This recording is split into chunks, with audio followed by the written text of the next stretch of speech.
All right. Good evening, everybody. Welcome back to another show here on the Wizard of Wordplay channel. We started off with our nice little vibes. We have a pretty decent amount of things to talk about, some trailers to watch, some things to go over. Because, as always, as it is the middle of the week, it's Wow Wednesday.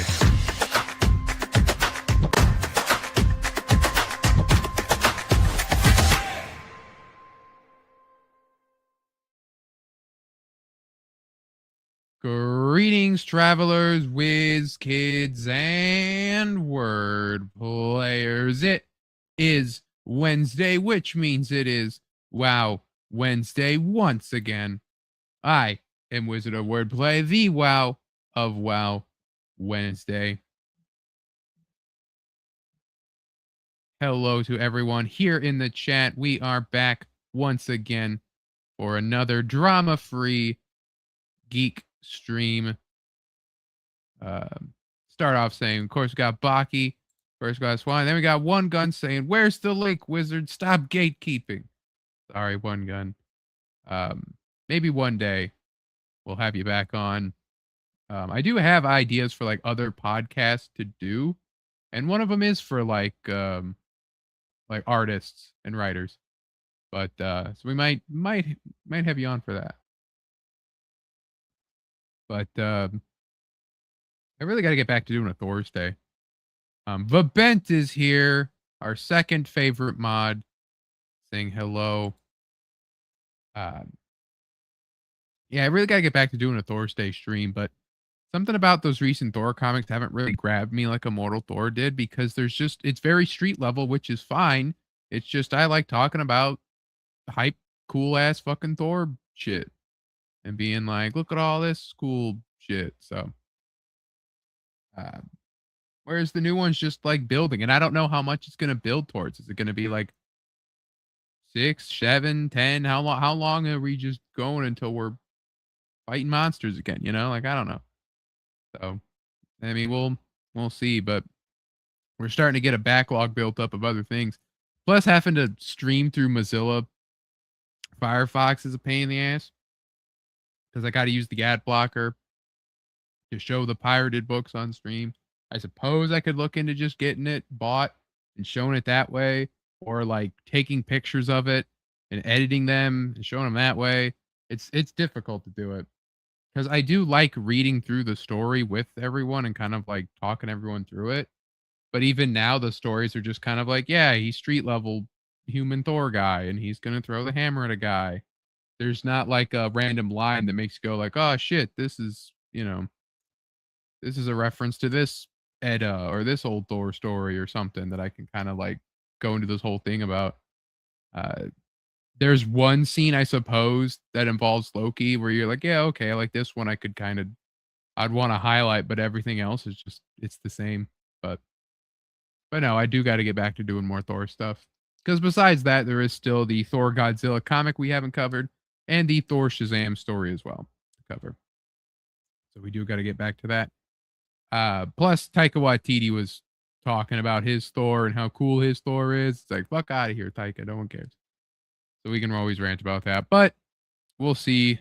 We'll see where everything takes us. Um, but besides all that, um, I suppose I should talk about my week, which I didn't get much really done. I'm still really working on the comic thing and kind of like wasting time doing that. And it's been pretty good. It's been pretty fun. Working towards that. Not in any particular sense, besides just the logistics of everything. Like I said, I made the Twitter, I've got the YouTube. Still working on building those up. Wondering really like what I should do for those, what should be on like indie comic YouTube that's like, yeah, like this is going to start completely from scratch, so we got to figure out content that we can use to grab other people. Like I can run around and talk about it everywhere, but in the end of the day, if you're doing this a certain way, you got to grab outside people algorithmically. So it's like, okay, how do I do that with my characters and my universe stuff. Like I could make video breakdowns on specific things. Sure, I could do art stuff, but it's like, yeah, my art's not that good. It's getting better, but it might not grab as much people. You never know. Do I dare conjure the dark powers and do AI shit? I don't know. I mean, it can work, but it's not the greatest. Not good for your soul. But there is that. Um, but in general, it's really exciting just to have that kind of in the back of my mind of like, yeah, pretty soon, within a month or so, definitely this spring, there will be announcements for the comics. There will be news in that regard, and so that'll be fun. And I'm excited for everyone to kind of know what it is that I've been working on and be able to just talk about it. Be like, yep, this is what issue one's gonna be. Here's the characters. Here's the plot. Here's what you're gonna get. Um, and if we kind of hit the ground running as far as like, yeah, if I want, maybe we'll do some merch. Maybe not. I mainly just want merch for myself. So if you guys want to buy it, and that's more power to you. But um, it's I just want it for myself. But yeah, so that's really what I've been working on with all that. I also, if you notice on the YouTube, we have a new subscribe or a new profile picture down there in the corner because I did finally go and draw a new profile picture for 2026. It took me a while to do it. I had drawn one, but I wasn't really in love with it. And I just really liked this pose that I had done last year of me doing like the Doctor Strange pose. So this is the new profile picture where I'm still in the same pose. I basically just traced over what I had already made because I was like, well, fuck it, right? We'll just do this. And this will like I will just trace over it and that will be the pose. And I have changed the outfit slightly as over the year, using the AI to make profile pictures elsewhere or to make art of myself. The AI is like I say, like, it's like Doctor Strange robes, but in green, right? And it'll take that and it'll make more sense of it and stuff like that. I've used that AI version of me on other thumbnails here on the channel, like on my gaming streams and such. Because while I like drawing the thumbnails for my gaming streams, I don't have the time like I used to. And as I've always said, the art's just not so good right now. It's gotten better, but just not the best. But so you'll see like minor things that are different. Obviously, the green is darker and my beard is shorter because back when I made the first one, I had the big long wizard beard and now I don't. So, I had to modernize that. But, I did mention that I was going to have something different with the profile picture that I wanted to draw that was different. And, I like the circle stream element thing. I just wish that, like, look at all this empty space around me, you know? And I don't know why they don't just zoom in on these things. They never do that. So, you just got to go and do it yourself. And then what's even cooler is that, to tell that I'm talking, I'll be able to just move around. So there we go. So this will be the new profile picture on the channel for going forward for a year. Now, I could add other things to this. Like I could make my guy blink or move his mouth when I talk. I could do that. We'll see what happens. So, yeah. So finally was able to get the inspiration. Once I thought of like, you know, I can just trace over my picture that I made and kind of like modernize the inking. And looking back at it, looking at that picture, I never realized just how many errors I had in that original art of just the lines were very thin. And I didn't know that at the time. But you just look at it and you're like, man, those lines are paper thin for the whole thing, and it's like I could just use bolder lines, and it makes it look more comic booky, makes it look especially more vintage, but it's bolder, it's more defined. You can actually see everything that's going on. And so I need to do that. And so I did. So you'll see the lines are bolder and thicker. Um, the rune I changed to being just two Doctor Strange runes. There's a lot of little things which sets it apart. So yeah, I'm pretty happy with it. And you'll notice that there is the bit of the old school. Yeah, it's not really crosshatch. I can't remember what it's called, but the grid, the printing grid. So because that is what more or less what the comics are going to look like. And if I can get the anatomy and everything down to where everything like looks correct, then we should be okay. But yeah, so like I said, this will be the new profile picture for a year. And we will be using this going forward. I might change it up here and there for whatever reason. If I'm doing something that needs a pirate profile picture, maybe I'll draw a pirate one. Uh, Maybe when I'm going over my comics, I'll have one that better aligns with my comics. Who knows? Okay, but yeah, that is really my week. I still have been chipping away at Red Dead Redemption 1 and playing that,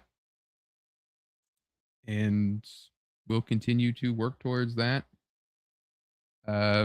as I get time to play video games. So, let's start the show here. I, of course, did not watch the Super Bowl as I am not a fan of sports, but I knew that there would at least be something on there to talk about. There was not any Avengers like people thought. There was not Spider-Man like people thought, but there was some Supergirl to talk about. So we will be watching the trailer here, the Supergirl Super Bowl teaser trailer, subtitled Home. So we will see. I have not watched this yet. I've seen some images of it, but I haven't watched it yet.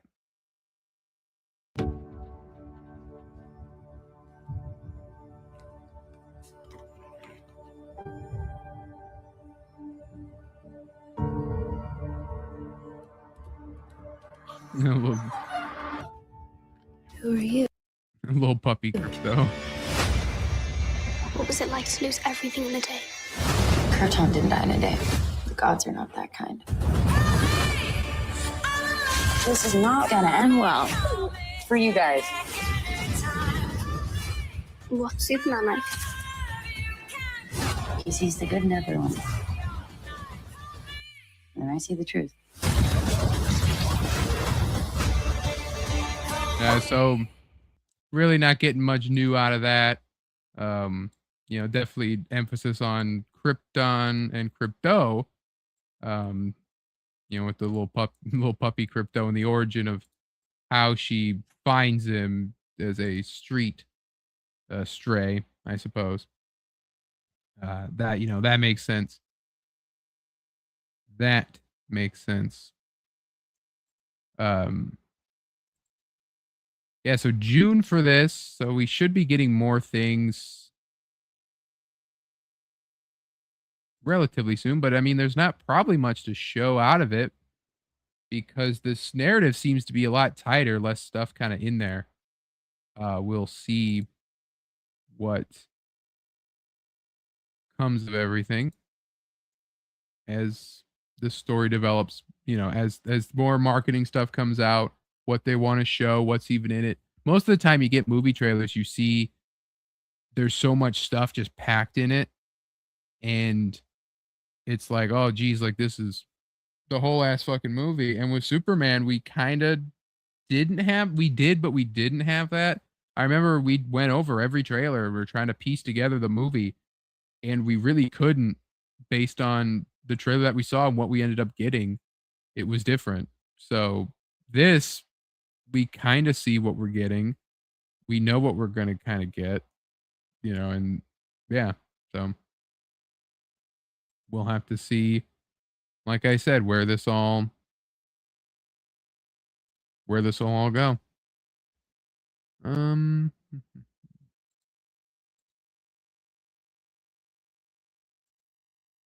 it's also a bit of a cop out too to just have like a little teaser trailer for the Super Bowl. I get the time, I guess, because of cost.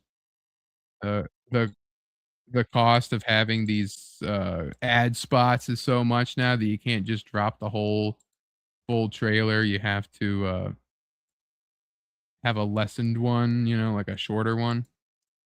It is what it is, I suppose. We also had the Mandalorian and Grogu trailer. This one I did see, and this one is a strange one because it feels like it's a fake trailer that I had to double check that this was the real trailer because it didn't seem correct. It didn't seem right. So, Sometimes we choose our path. Other times the path chooses us. Through it all, we keep pushing forward, driven by a deeper purpose, guided by an unseen force. The journey never gets any easier. The bond just gets harder to break. This is the way. Only in theaters and IMAX. so like this one just seems so weird because you're getting this Sam Elliott narration. You see Mandalorian and Grogu sitting on the thing, and then it's pulled by tauntauns. And like this is a commercial ass looking trailer. Like this just like they're gonna pan out and it's just gonna have like an ad for some type of food or something. Like there's no breakdown to this. You can't be like where like this looks like a theme park ride or something. Like the framing on this is weird. The CGI is wonky. Like it's just it doesn't look right. Um so yes, I mean we'll see. We've talked about before, just Star Wars is in such a rough spot and Mandalorian stuff is so like rough. It's just so boring. We'll see what they're doing with this. I might go see this in theaters, but so far I'm not sold on it. I don't know the plot. I don't know what we're getting. This should have been the big Mando crossover movie instead, because at least that I'd be like, okay, I'll go see that. But just a Mandalorian and Grogu movie years after any of this was relevant or any good, like, okay, we'll see what we get from that, but I'm not sold. We also had news of Disney's brand new CEO as the Bob Iger, I believe, stepped down, and so Dana Walden is the new president. Or yeah, well, yeah, I suppose chairman of the board. Dana Walden's early objectives include exploring incorporating AI into movie production and improving profits generated from Disney Plus. So, we've had this news that they want to basically autonomate, like, uh, you know, automate Disney Plus to be like, oh, let's have all these like the ability for people to make their own content on Disney Plus with the AI and just sit there and watch like AI Disney slop endlessly. Like that's just so fucking weird. And I don't know why they're pushing for this AI stuff. I mean, we've debated the AI use in Hollywood a bunch of times throughout on the show here. We did it just last week and I clipped it up and put it on the channel. And it's just so strange, and that these companies just love these fucking AI shit. And uh it's like to save money, but you're damaging the art when you do it. It's just it's so weird. But I mean, we'll just have to see what it is they do. You know, like how they incorporate the AI into their marketing, into their production. I don't think they should do it. I think they should stay far away from it, but you know, it's Disney. They're going to try it. They're going to think that they can take something. They're going to think they can take something that no one likes and they can make it work. Um, you know, and that idea of that just Disney Plus, endless Disney Plus slop, and how you can just type in whatever Disney show video you want to make and it'll just keep making it. You know, it'll just make it endlessly, or it'll make a bunch of these random TikTok style short videos with Disney characters in it. And that's just, you know, it's just so weird. So weird.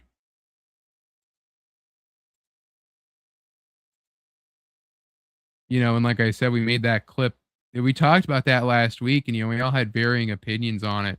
And I've kind of gone more anti AI over the months because so many companies do push for it. Um, Beefy's here. Hello, Beefy. So many companies do push for the AI in like creation thing, and how, like I said, the idea is that you're replacing you made this so many times for so many years perfectly fine. You don't just get to like everything, replace everyone's job with fucking AI shit, and you know, just make it like you always did. You know, you don't need to you don't need to have AI people do it. You don't need to cut costs.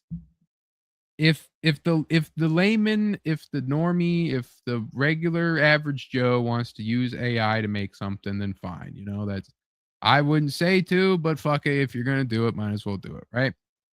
But the companies and the CEOs and the mega corporations, it's like, don't you use the fucking AI because you're only using it to be fucking cheap. You're not using it for any other fucking reason than that. Don't even don't even bother. Um, so,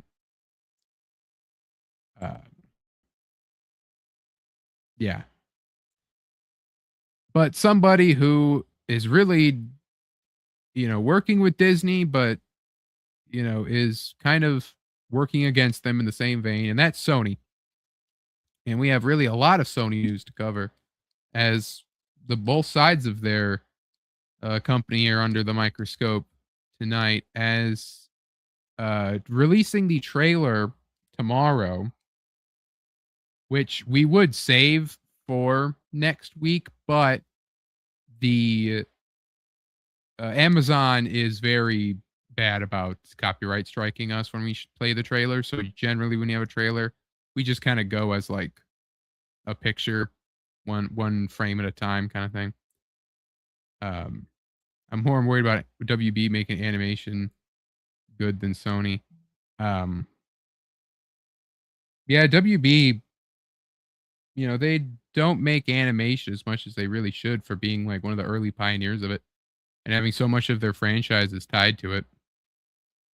But um but the Spider-Man Noir Amazon show has a whole article breaking down what we can expect. And as I said, we have the trailer that will be coming up tomorrow. And unless there's things that are different that we need to talk about, we'll talk about them next week. But otherwise, most likely, will just be this this article, and then you know once the show's out. But how Spider-Man Noir refashioned Marvel's lore into 1930s to a 1930s gumshoe flick. The peacock spider is a tiny Australian arachnid whose bristles are mostly shades of gray. It can also flash a vibrant spectrum of colors to make itself more attractive. The new web-slinging detective series Spider Noir has the same ability. The Nicolas Cage starring TV show will air this spring on MGM Plus and stream on Prime Video. Will be presented in black and white that mimics the monochromatic look of 1940s crime classics, but also will be shown in a version that looks more like the colorful panels of the Marvel comics that serve as its inspiration. For this exclusive first look at the show, Esquire is also displaying both formats at once. In this story, we display the full color version and speak to showrunner Oren Uzel and producers Phil Lord and Chris Miller about the different ways they've taken Spider-Man's Marvel Universe and refurbished it into a 1930s detective tale. The other half of this first look is our interview with Cage, where you can see how Spider-Noir looks in luminous grayscale. Both formats were created so the viewers could choose their own preference. The truth is, they both work and they're beautiful for different reasons, Cage tells us. The color is super saturated and gorgeous. I think teenage viewers will appreciate the color, but I also want them to have the option. They want to experience the concept in black and white. Maybe that would instill some interest to them and to look earlier movies and enjoy. That is an art form as well.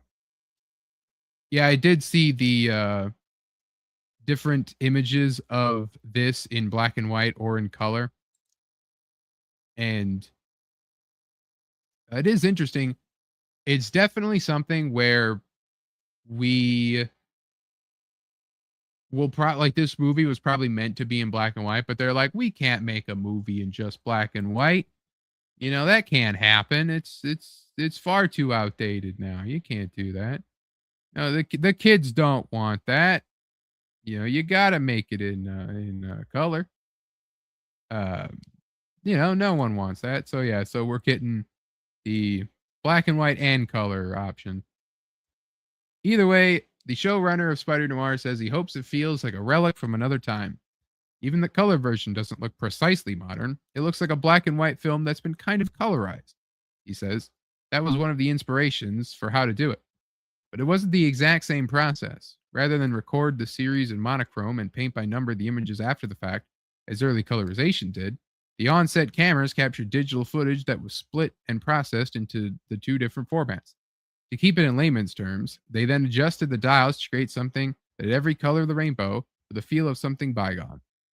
The result of each changes the vibe of the show, with the color version veering more towards the lighthearted comic strip crime capers of Dick Tracy, while the black and white conjures the sinister moral abyss of the novels of Raymond Chandler. The Spider-Noir team even came up with a Technicolor-style branding for the way they crafted their colorized version, True Hue. There's even a font for it, Lord says. They made a little logo. The logo that will matter most to fans, however, is Marvel. Spider-Noir is drawn from the Spider-Man alternate universes first established in the 2018 Oscar-winning animated film Into the Spider-Verse. That's when Cage first voiced the character of a 1930s detective with the same web-slinging skills and sixth sense of danger that all versions of the hero possesses. But how different was the rest of the world he called home, and which kind of cases might the hero investigate in his own desperate Depression-era version of New York City? It was the biggest no-brainer of all time, Miller says. We called up our buddy Oren, who had worked with him before, who we knew was the biggest noir aficionado we knew. And he came up with a take that was perfect.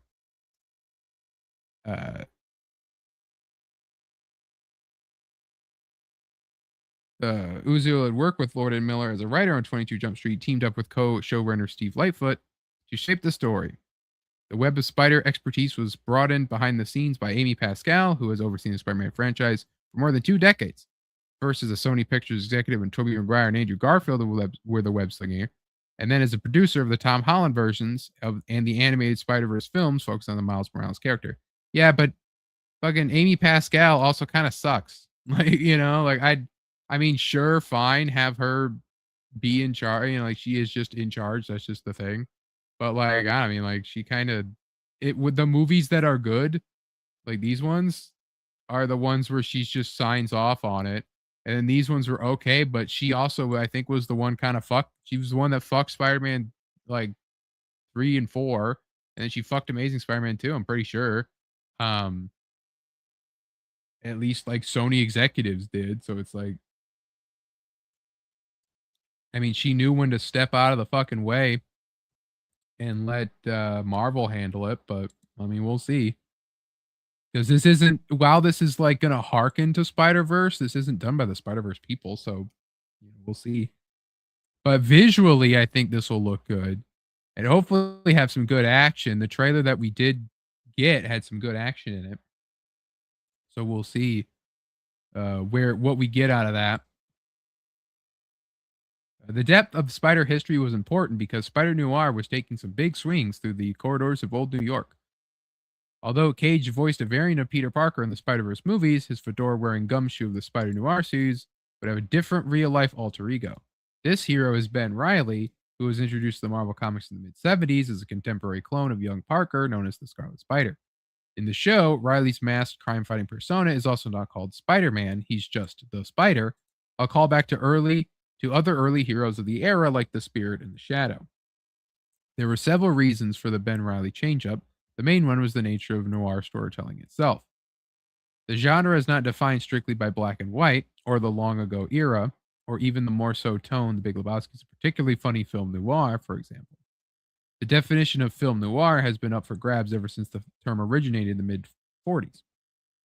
To describe movies that delved into the shadowy side of human nature, a broad summary of the genre might be a cynical hero discovers the world is even darker than expected. In other words, Spider Noir could not be an optimist. Peter Parker feels very synonymous with a high school kid, boyish, on his way up. So they chose a clone character whose backstory could be more easily adjusted to fit a pessimistic misanthrope. I mean, sure. So far, what's weird about this is they have not mentioned the fact that the noir comics are a thing that exists. Like the Spider-Man Noir universe happened. The Spider-Man Noir stories are a thing. You're pulling from comics. Like, don't say that you're not. So, like, we know the reason you went with Ben Reilly, and that's because you want this thing to be more marketable, and you don't want to have another Peter Parker out there swinging around. Like, Miles is Miles. He's easy to rectify. Peter B. Parker from Spider-Verse is easy to be like, yeah, that's not Tom Holland. The general audience isn't going to be confused, but doing Ben Reilly is it's a marketing stunt. It's just to be different and be like, look, it's not Spider-Man, it's not Peter, it's Ben Reilly, and we have the rights to use the name, so we're just going to use it, fuck it. Roygen's here. Hello, Roygen.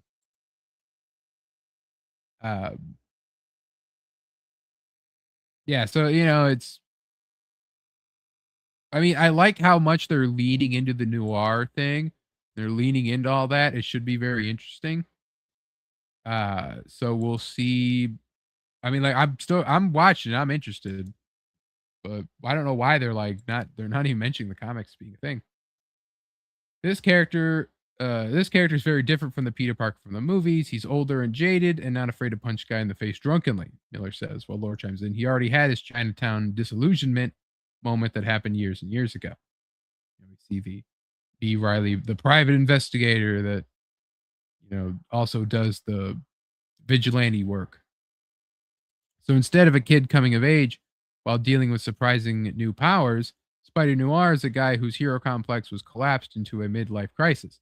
Ben Reilly has also gone through the entire arc and has seen it all. He's over it and trying to move past it. But his past kind of keeps coming back to taunt him. Oh, look who's here. Look who showed up. Jessica Jane. Hey, what's good? What's up, peoples?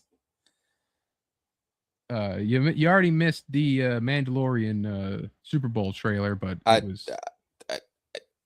give I don't give a shit. There was nothing in that trailer, and it looked like it was an AI car commercial. Yeah, Disney's killed Star Wars. I don't give a shit. You haven't talked about Supergirl yet, have you? Yep, we went past that as well. Fuck. That there was also not much in that trailer either, but no, but it looks fire.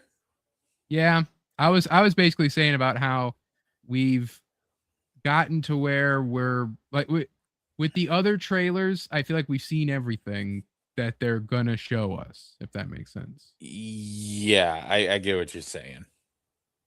Where he just says, "Woo, 2026, the year of Jessica." That's right, baby. 2026, starting in 2027. Like Einstein said, time is relative. Yeah, and so like with that Supergirl stuff, it's like, we've seen everything. I said that with Superman, we also saw a lot, but we saw so much that we couldn't really piece the plot together. So it was just like, like this is everything, but how do we couldn't guess the plot of that movie. And so it wasn't like it was one of those trailers that just gave away the farm, Right. But now we're talking about the Spider-Man Noir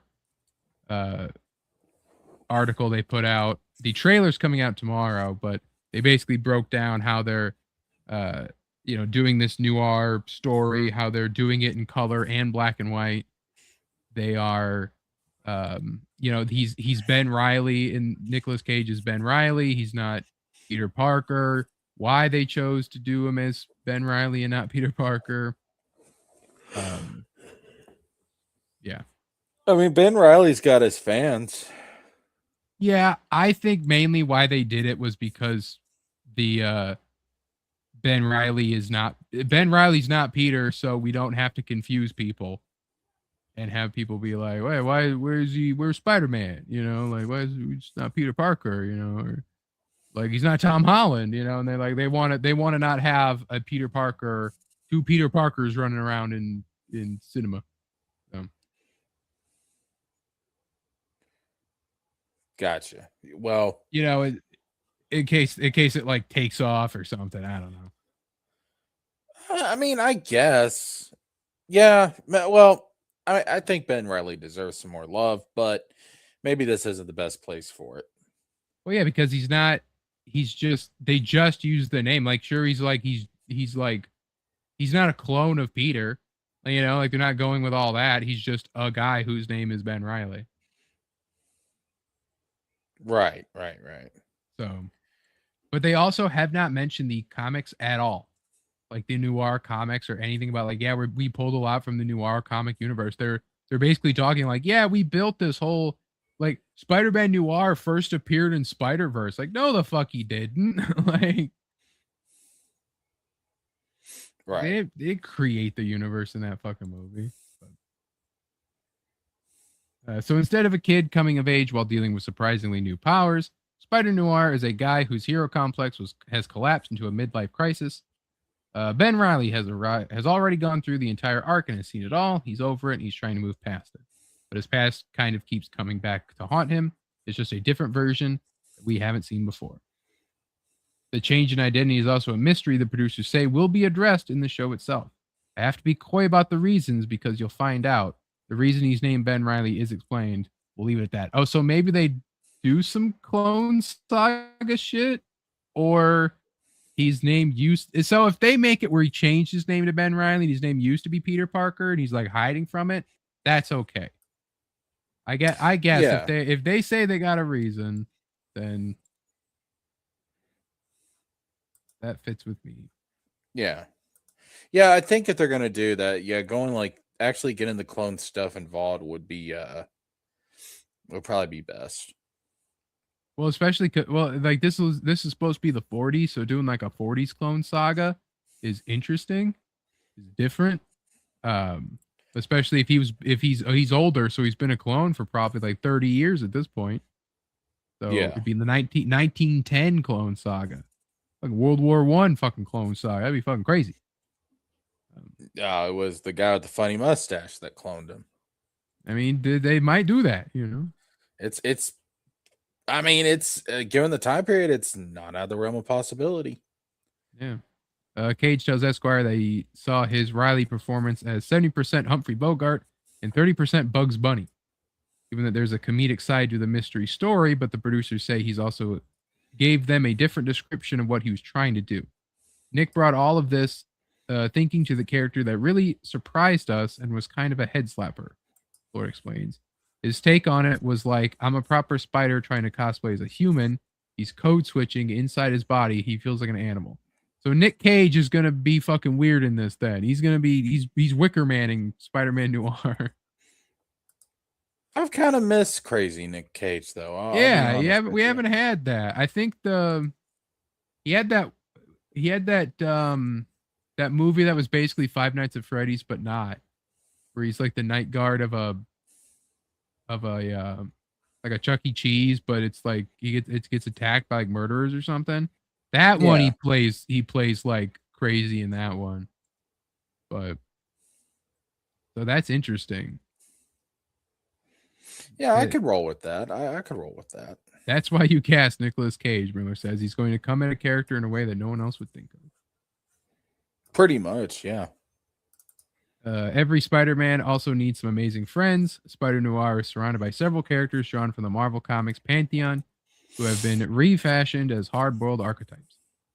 Among them is Robbie Robertson, a familiar face in the newsroom of the Daily Bugle. This version is still a journalist, but pounding a freelance beat looking for stories from the heart of the city. He's Riley's friend and collaborator, played by Lamorne Morris, best known for the sitcom New Girl. His role as Garrett Morris in Saturday Night, and his Emmy-winning turn as a fatally honest Midwestern cop in season 5 of Fargo. Yeah, so Robbie Robertson, getting his first time being in a movie since the Raimi movies. They're both investigators. They both go back a long way. Their friendship has really deep ties. The biggest and most obvious difference is that Robbie is a guy who almost carries around a rabbit's foot. Should be always. He thinks he's lucky and it's all going to work out. Ben is a character who thinks it's never going to work out. It's all going to go to shit. Life's a big disaster, so Ben's cynicism is kind of an opposing force to Robbie's optimism. That requires an actor who can suggest optimism without seeming like a chump. Robbie's living in his 30s and the depression. He's going through it, but he walks into any room thinking he can talk himself through whatever problem finds him. And Lamorne is so effortlessly charming, he's able to pull it off. Yeah, so that's right. It's not a 40s thing. It's a 30s and depression era thing. Is how they're doing it. Which in Spider-Verse, Spider-Noir talks about how he punches Nazis. So he's supposed to be in the 40s. But then this is going to be in the 30s. Right. Gotcha. Origin says, I do like Noir's story, so I hope it's good. And I do like Nicolas Cage. Yeah, that's the thing with this. It's like, yeah, I think this will be good. Like there's nothing that's like, oh God, I don't like any of this. You know, it's different. It's something different. Which for Marvel shit is, well, for superhero shit, it's hard to do. And we had like that Cape Crusader, right? That Batman animated show that did the same kind of thing. We're telling a superhero story in this period piece. So that's nice. And we haven't had a Sony-led Spider-Man TV show. You know? Like a live-action Spider-Man. There hasn't been a live-action Spider-Man TV show since the 70s. And yeah, you're right. Yeah. Yeah, we get to use these characters that don't get around, you know, like we'll see there's characters here. There's a character that's announced to be in this show that is a Spider-Man staple that has been in live action, but never, like, it's been in live action once. And I bet you forgot. So wait, what? So there's a major Spider-Man character that's announced in this. We'll get to it because it's further down. But the character has been in live action one time, but is easily forgettable in the role that they're in, and never properly, not even properly that character. But are you talking about? Are you talking about in the movies? In the movies, yeah.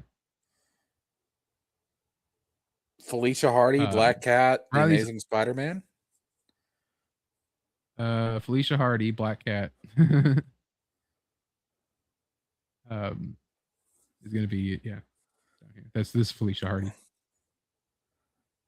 I think she's gonna be like called something else. But yeah, so it's Black Cat, or the owner of because I think in Noir it's like the owner of the Black Cat Club or something, but pretty sure she does become Black Cat.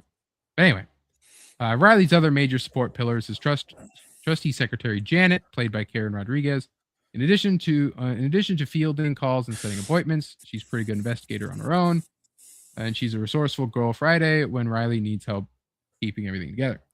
Janet isn't drawn from a particular Marvel character, but she does come straight out of a film noir tradition. She's as original of a creation as one can have when we're at this point in storytelling. The Maltese Falchion, her name is Effie. There's always this character that can be helpful, then that the PI could lean on, that can be hard on him but loves him. Janet is never going to let Ben off the hook, but she cares so much about him. It's a little three-headed team, Ben, Janet, Robbie. They're always solving the case together in their own way. We see a lot of the set design, the old dime comics with Western stuff, Western stories in them.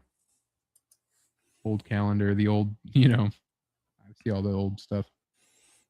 No film noir would be complete without a femme fatale, and that role is filled out by Kat Hardy, played by Lee Jun Lee, a nightclub chanteuse who lures Riley into the underworld conspiracy at the center of the series. Comic fans will immediately draw a connection between her nickname and Felicia Hardy, better known as the Master Thief Black Cat. Lee has become known for channeling women from the era of history. She's probably best known as the grocery provider Grace Cho in Oscar Juggernaut Sinners. Oh, okay. That's who I couldn't tell from this picture, but okay. She's Grace, okay. But she's also portrayed early Hollywood trailblazer Anna May Wong in 1922's Babylon. Wong was among the temptress who served as inspiration for Kat, but there were others. Really, she's Rita Hayworth, who was so great in Gilda and Lady from Shanghai, and then a little bit of Lauren Bacall, because Bogey and Bacall go so well together. There's some Kim Basinger from LA Confidential in terms of how she fits in everything. She's an amalgam of a lot of different things. So I really hope they do something with Black Cat instead of just using Felicia Hardy because she's the owner of the nightclub. And there you go. If this gets a season 2, a noir Black Cat would be cool. I agree. Well, honestly, Black Cat getting any love in live action would be neat. We've come close. We've come close. This is the Black Cat from the noir verse. Any version. I'll take any version at this point. Wait, this is what her costume looks like in the noir verse. So they could give us something like this. Hold up. But she's not. Their costume's not black. Yeah, but the little cat on her thing is. See? Oh my god! Oh, come on now. But really, I think she's. I think in the noir verse, she's the cat. Because Black Cat is the name of the nightclub that she owns. So maybe it's a little on the nose, but. Yeah, so that could be the nice stinger for the finale or something where she jumps up all white cat. Yeah. The story of Spider Noir focuses on a gangland boss known as Silvermane. Finally getting fucking Silvermane in something. I can roll with that. Last time we see Silvermane is in fucking the 90s cartoon. Silvermane never been in anything.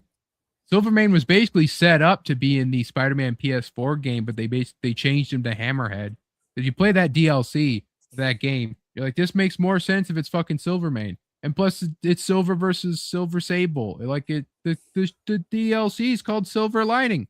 Come on, it's right there. But he's played by Brendan Gleeson, who is of course Mad-Eye Moody. It's an interesting casting. Or Brian, Brian Gleason's his son, I believe. That's a very interesting casting. Brendan Gleeson. Yeah, and so he'll be like this. They'll be because he's like an Irish guy, so he'll be, this I'm the Irish mob guy. But right, I mean, yeah, it'll be cool to see that, and especially because Silvermane's usually when I think of Silvermane, I think of the old cartoon where he's just this wrinkly, raisin fucking loser. He's all like, oh, I need to get the tablet of time to restore my youth. We need a Scottish mafia IRL, says Bonnie. Silvermane, who has been the discussion of repeated assassination attempts. Maybe that's just one of the hazards of his business, or maybe there's a broader scheme at play. Riley starts to believe something's amiss when an arsonist suspected of setting a blaze at Silvermane's mansion, reveals he can spark fire from his hands. Then Riley runs afoul of a hired muscle named Flint Marco, who invites him to go pound sand, aka engage in fisticuffs. So, of course, Sandman also casted as well, Flint Marco. And I guess in the Noir comics, he doesn't have sand powers. I don't know if they'll change that for this. I feel like budget-wise, that's a lot to ask for a show to do, even a streaming show, but we'll see. But I imagine they just want to have just the little cameo. And then maybe because if it's a fire, have him have the bucket of sand or something and have a little nod there, but nothing too obvious. In all the great detective stories, you have two cases that sort of come together, and you realize you're actually working the same thing. He's a guy getting dragged into a much larger fight that he doesn't really want to be a part of. Silvermane is the big bad, but what's happening to Silvermane connects back to Ben's past and gets him spiraling deeper and deeper into his own origins. That ties back to a constant theme in Spider-Man stories of all kinds. Who am I? Whether it's a kid growing up or a world-weary fellow in a fedora, the question remains the same, even if the answer to the mystery changes. So we will see what really unfolds with that story there. Yeah, so Spider-Man Noir. Or really just Spider Noir. And he's not Spider-Man, he's the Spider. Yeah, the Spider. It'll be an interesting thing.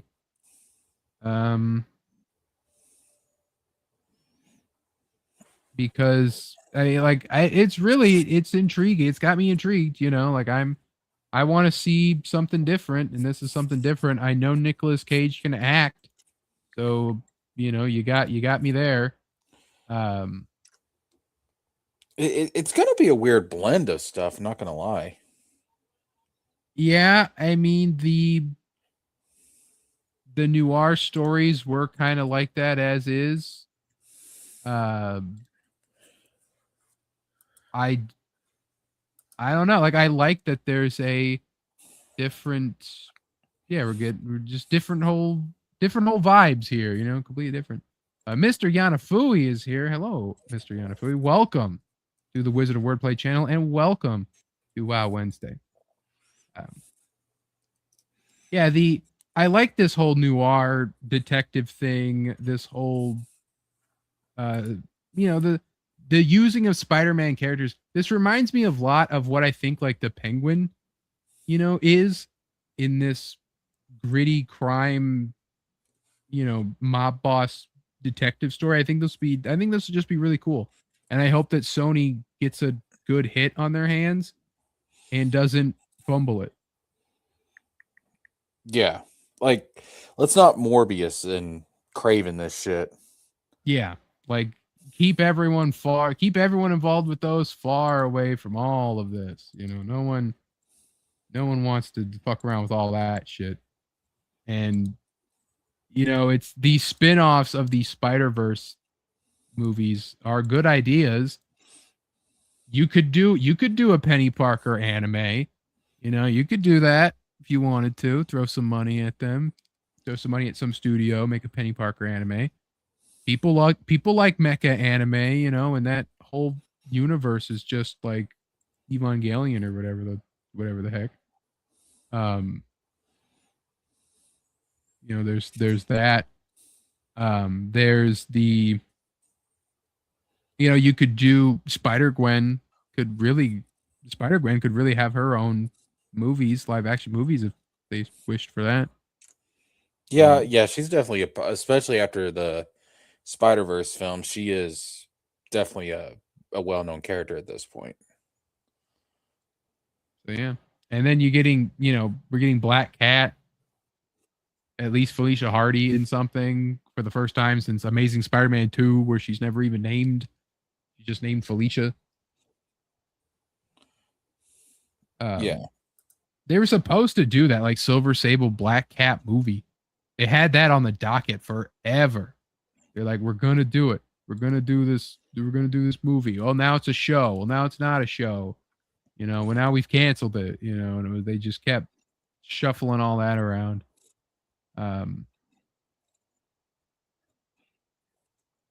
But Sony, they got their Spider-Man stuff, and that's not all they got. They've got some other stuff that we've talked about many times on here. The God of War live action show had another casting drop. The one we've really been kind of waiting on, because it was like, why haven't they announced this yet? And so we're still waiting on really one final character, because we had Balder was rumored to be casted already. So that was out there. Thor was casted, and that's out there. We still don't have Freya, because we do finally now have Atreus has been cast as Callum Vinson has been cast as Atreus in the live action God of War series. He was the little boy in the Child's Play reboot. Now, was that the TV series, or was that the one where they did like the AI Chucky? This is the AI one. The AI. Okay, I never saw that one. Because I think that's what this Chucky. Yeah, this is the AI Chucky. Let me see. The thing is, I want to see because that movie was years ago, and so you kind of got to see him a little older, but you don't really have any older pictures of him, so it's just like, yeah, I mean, it's a kid. What else do you want? Like, we'll see how he goes. We'll see how he does. What else can you ask for? I'm still wondering what we're getting with Freya. Yeah, I'm trying to think off the top of my head who would be a good Freya. But I do think, as far as like Atreus goes, I think this is a good casting. Yeah. I'm not against this at all. I think this works. As long as he's not like stupid young. Because like Atreus really only gave off like. No, but that Chucky movie. That Chucky movie came out. Was that 2019? 2019, yeah. Yeah, so okay. that's been a while. Plus, you subtract 2 years for production. Yeah. Like 2017, that movie came out. He should be old enough. Yeah. So really, like I said, like with Freya's the next one. I'm trying, like, I still hold that what you gotta do is you gotta just cast the woman that played her in the movie, like in the game. Like, just cast her again, because she could play it. She looks more or less just like her. She'll be fine. Yeah. No. She could definitely do it. I mean, for the most part, this casting has been pretty solid. Yeah, there's no one that I'm like we were kind of with Odin. I was like, well, you still could have just casted the other guy, but there hasn't been one that's been like, oh my God, this is awful.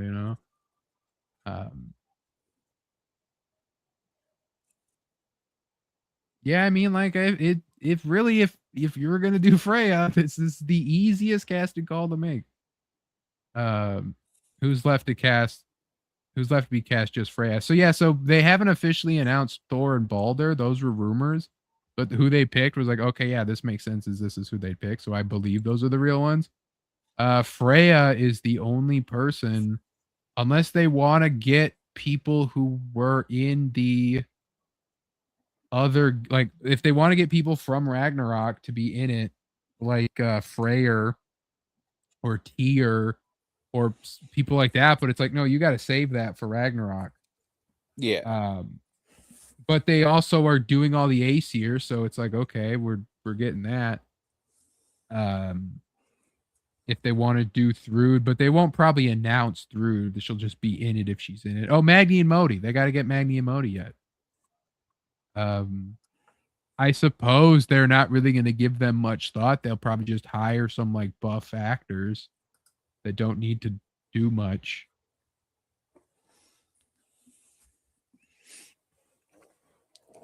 Yeah, I wouldn't think they'd have to do much. Well, so the first season supposed to be the entire game? I assume it's all of 2018. That's like they did with Last of Us. There's too much. They're gonna cut. I think they're gonna cut a lot of it. Like you can trim out most of Alfheim, right? All you gotta do is just go to the light, get in the light, and be like, "Oh, it's mysterious." Even then, you don't really need to do Alfheim. Well, I mean, Alfheim is I mean, it's basically just confirming like reincarnation's a thing, isn't it? Because wasn't the whole thing there is that there was like a bunch of stillbirths because souls couldn't get like reincarnated back into the living world or something? So the light of Alfheim in the lore is where everyone that isn't an Aesir or a Vanir goes. Right. But then they all get their different afterlives. But they like I thought they went into the light and like their souls were reborn, but there was something stopping the souls from being reborn, wasn't there? There was the dark elves were trying to like take the light or something. Why do I remember somebody bringing up in the game like there's been more stillbirths because souls aren't able to make it back to the that may have been in Valhalla because that one brings the Lake of Souls in Alfheim. That's where the dwarves go. Okay, I may be thinking of a scene from because I swear to God that's in one of the Norse games. They mention like stillbirths or something because souls aren't reincarnating like they're supposed to. There is a point when they go to hell and they're like, this bridge is too full of dead people that they're washing back up, and that's why there's Draugr walking around. Yeah, I remember that. Yeah. I'll have to look it up. I swear to God, unless I'm having a Mandela effect, which is I think you might be because I don't remember that because there is no reincarnation in the is there not? I mean, I know in Norse mythology there's not, but I swear to God there was a scene in Alfheim where they mention like humans are reincarnated. Because no one knows. I mean, unless they bring maybe Mimir mentions it later when you bring him there, because you don't go there with Mimir, so you don't know what's going on in Alfheim. And the whole thing with that is that the dark elves and the light elves are fighting for the light, and they're like they don't know really what they're fighting for, and it's just a lesson in war. But that one Avatar episode, yeah. Yeah, Roygen brings up a good point, because we talked about it, them flashing back to Greece, but not just that. Zeus has to be in this show. So who do you cast as Zeus? Liam Neeson. Fuck it, Liam Neeson. He already did it once. You could get like Corey Burton to voice him if they want him. Have him just be like the whole like the ghost in hell, the hell ghost Zeus. That would make sense to be like, oh, let's get just Corey Burton who voiced him in the original, game, and he would have the such destruction. There will be much to rebuild after I kill you, and all that stuff. And so there is that. But yeah, it'll be interesting. I really hope they get somebody cool. I do hope they show more Greek stuff instead of just only focusing on the Norse games, because they're cool and they're fun, but it would be a cool juxtaposition, even if it's just like one episode of a flashback or something, and just show him fight the fucking Hydra or something, or show him fight the barbarian horde and have Ares. Cast Ares in this fucking thing. Athena has to be casted. That's another one. Athena has to be casted, because we cannot have that moment when he's grabbing the blades and she's not pretend to be everything you're not. So I have a theory that Athena is being set up as the overall big bad of the entire franchise. Possibly. Because I got the feeling, like when Odin's talking about the mask and like seeing through the tear and everything, he what he's describing is some other realm, like a higher realm. And we know that Athena, when she died, ascended to a higher plane and she got all this clarity and stuff, but she didn't get like some kind of moral enlightenment. She still came back evil as shit. Mm-hmm. So I think that they're doing some kind of Gnostic type of shit going on here. Like there's some kind of like origin point for all of this, some kind of higher realm that transcends all of this. And eventually we're going to get to like, you know, they're going to try and weave in like the monotheistic God, but it's going to be in a very subtle, not explicit type of thing. And Athena, I think, is going to end up being like the big bad. Like I think like she's doing something here with these different pantheons to where she's going to end up being the big bad at the end. Yeah. So people did point out that when Thor dies, he doesn't like slump over as a corpse. He dissipates into a blue particles, which is exactly how when Athena dies, she dissipates into green particles. And it's those green particles that she like still like when Kratos walks through her in 2018, she goes poof out in those same green particles. Yeah. And I know people think that's just like a fabrication of Kratos's mind. I think she was really there. I think she's really there too. Yeah. Yeah, I think she's absolutely there. Now, I think she's wanting Kratos to believe it's just like his past coming back to haunt him. It's just an illusion from his mind. I think she wants him to believe that, but I do think she's actually there. Yeah, I think it fits better into the narrative. Just be like you're just right here. Yeah, I kept wondering when she was going to show up in Ragnarok because of that scene with the blades. There's so much fucking cut from Ragnarok. You can just tell. You could tell this was supposed to be 3 fucking games. It pisses me off. But if she shows up in Egypt, then I'll be okay with it. Look out for, because I think the Egyptian god of knowledge and wisdom is Thoth, I believe the name is. Thoth? Is it Thoth? I thought it was Thoth. Okay. Yeah. I could see something with Athena there with him. Well, they did interact in the prequel comic, didn't they? Yeah, that's why I'm saying I think they're going to resurrect. I don't know the canonicity of that comic, but I do think that they're going to repurpose that idea when they get to the Egyptian pantheon. Yeah.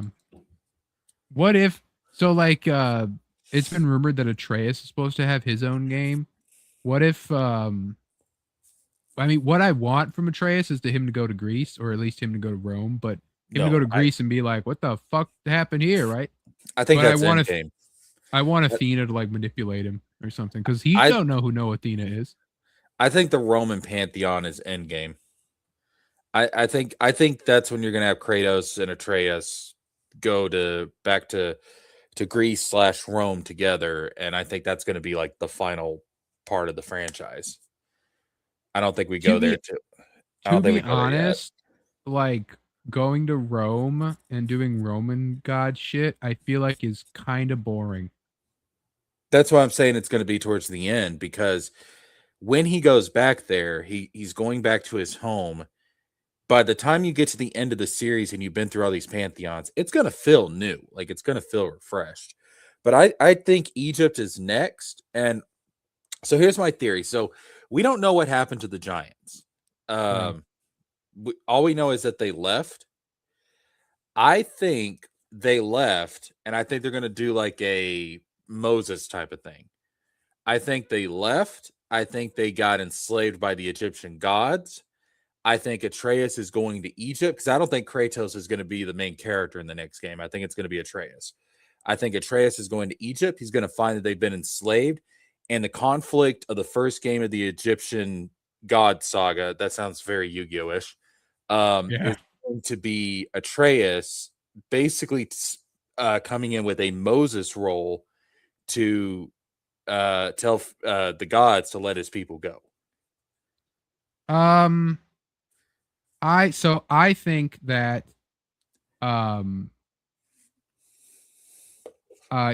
says I want to see Atreus see his father's past. It would be cool to just have him. So I'm thinking Atreus' side game. Atreus is Miles Morales, right? He's getting his side game. God of War is going to Kratos is going to Egypt. Atreus does a side game, right? You could have him go to Greece and have him see the atrocities, and because there are still Greek gods. that are still over there, right? Yeah. Because Artemis was never shown to die. Apollo. Yeah. And Apollo's probably taken over as the head god.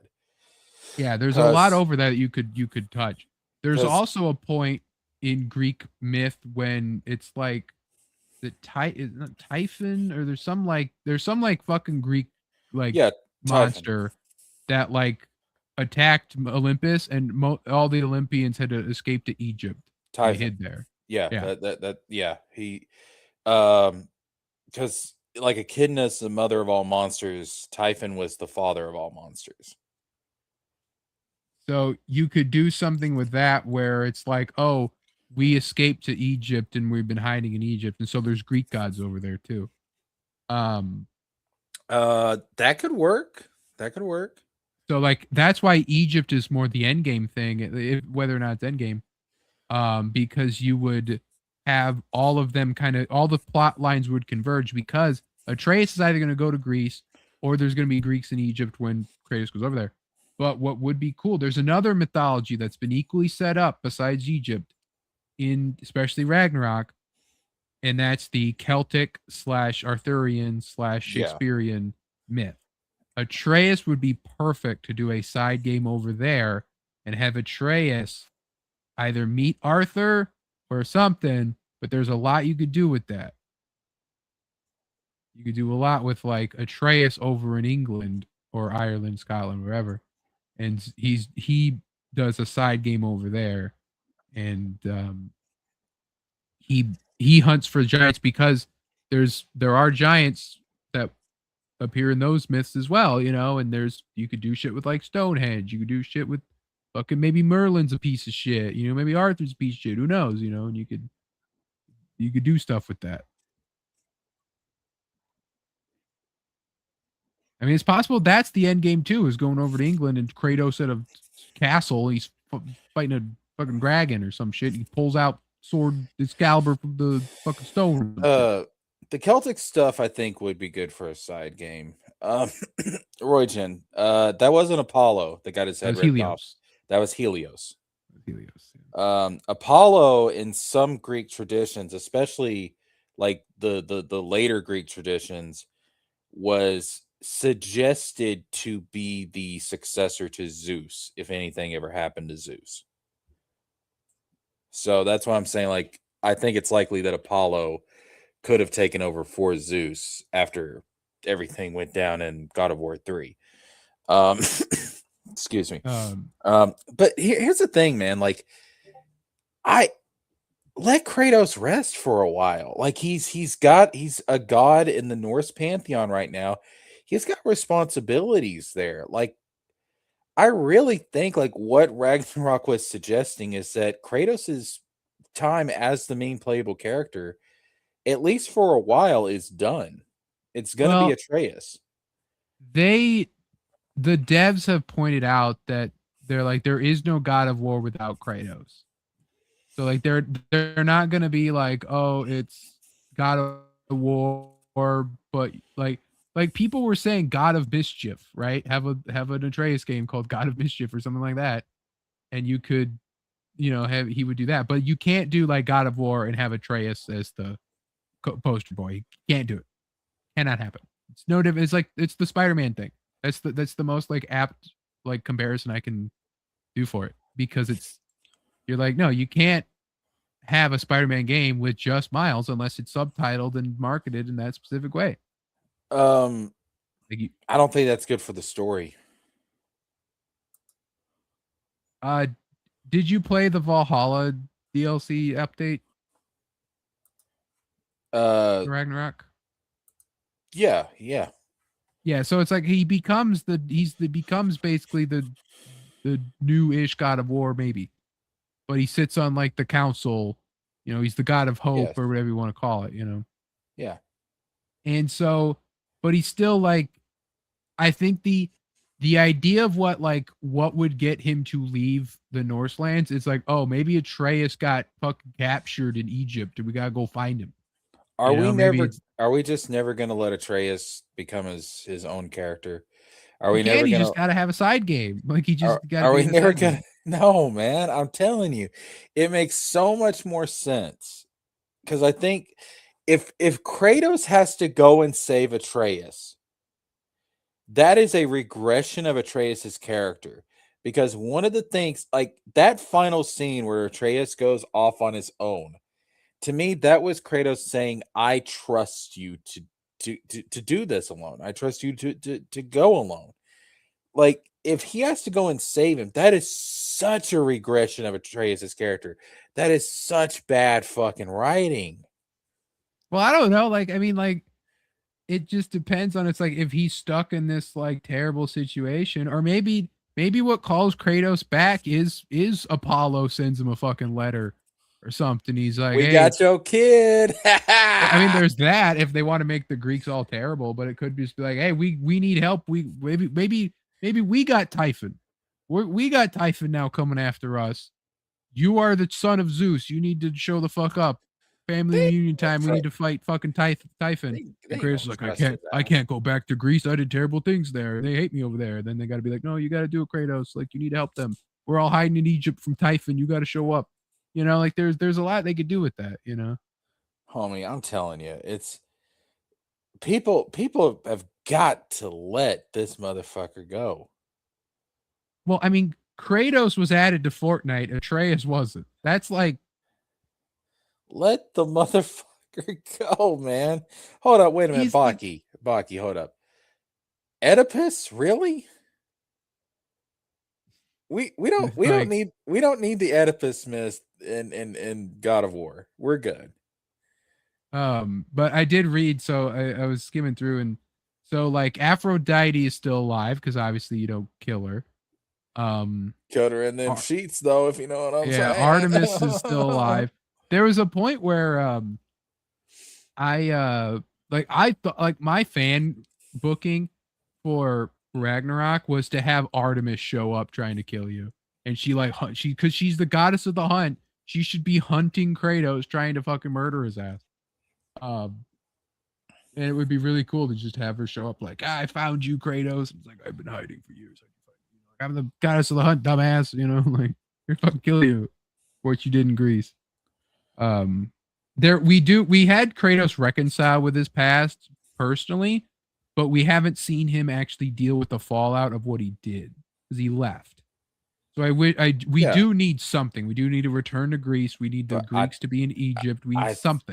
I think that's Endgame. I really think so. I think we're gonna get through. I think we're gonna get through Egypt. I think we're gonna get through ancient South American mythology. Ooh, we going over there too? Yeah, at some point, I think. Yeah. I think we're gonna do like Eastern mythology. Eastern mythology might be specifically I'm talking about like Chinese, Japanese mythology. They might combine those in a way because there is some overlap there. Now, Hindu mythology would be that would be a whole other thing though. Like I don't think you can combine that with Chinese and Japanese, but Chinese and Japanese mythology, you can definitely combine that into a thing. Hindu mythology could be a thing. But I think we're gonna go through all of these pantheons at some point. Like I think this franchise has got a lot of longevity, but it makes sense for me that you bring it all back home to Rome at the very end. Like, don't do it yet. Hold off on that. It's too soon to go back there. Did you ever hear about what the original ending for God of War was supposed to be? Yeah, that basically it was a precursor to the birth of Christ. Yeah, that Kratos and Tyr and Horus were supposed to be the three wise men. Yeah. That's where it's got to end. It might. I mean, if you do the Rome thing, you could always do an epilogue. Baby Jesus is there. Like, yeah, that would just piss people so much off. Like old ass Kratos as a wise man. Fuck it. We don't know the identity of the wise men. There's some room to play there. No one. I mean, if you look at the time when Jesus was born and you look at like where the wise men were coming from, and specifically they were very astrologically focused in terms of their studies, there is some evidence that they were Zoroastrians, but it's never confirmed. Baki says Hinduism would be impossible. Yeah, aren't all those gods like peaceful?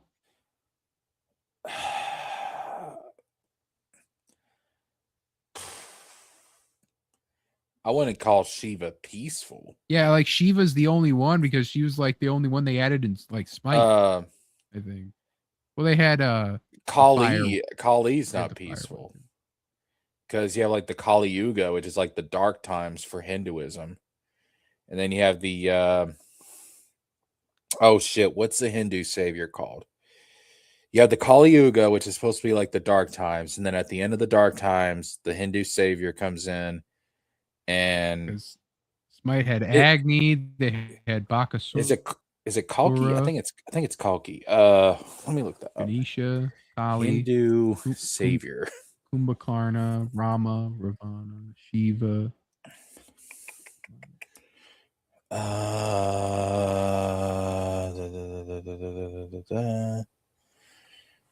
see. It's not wanting to give it to me. Hindu. I think it's Kalki. Is it Kalki? Yes. Here we go. Kalki is the prophesied 10th and final incarnation of the Hindu god Vishnu. Baki had it already pulled up. Fuck. But anyways, yeah, like there's like that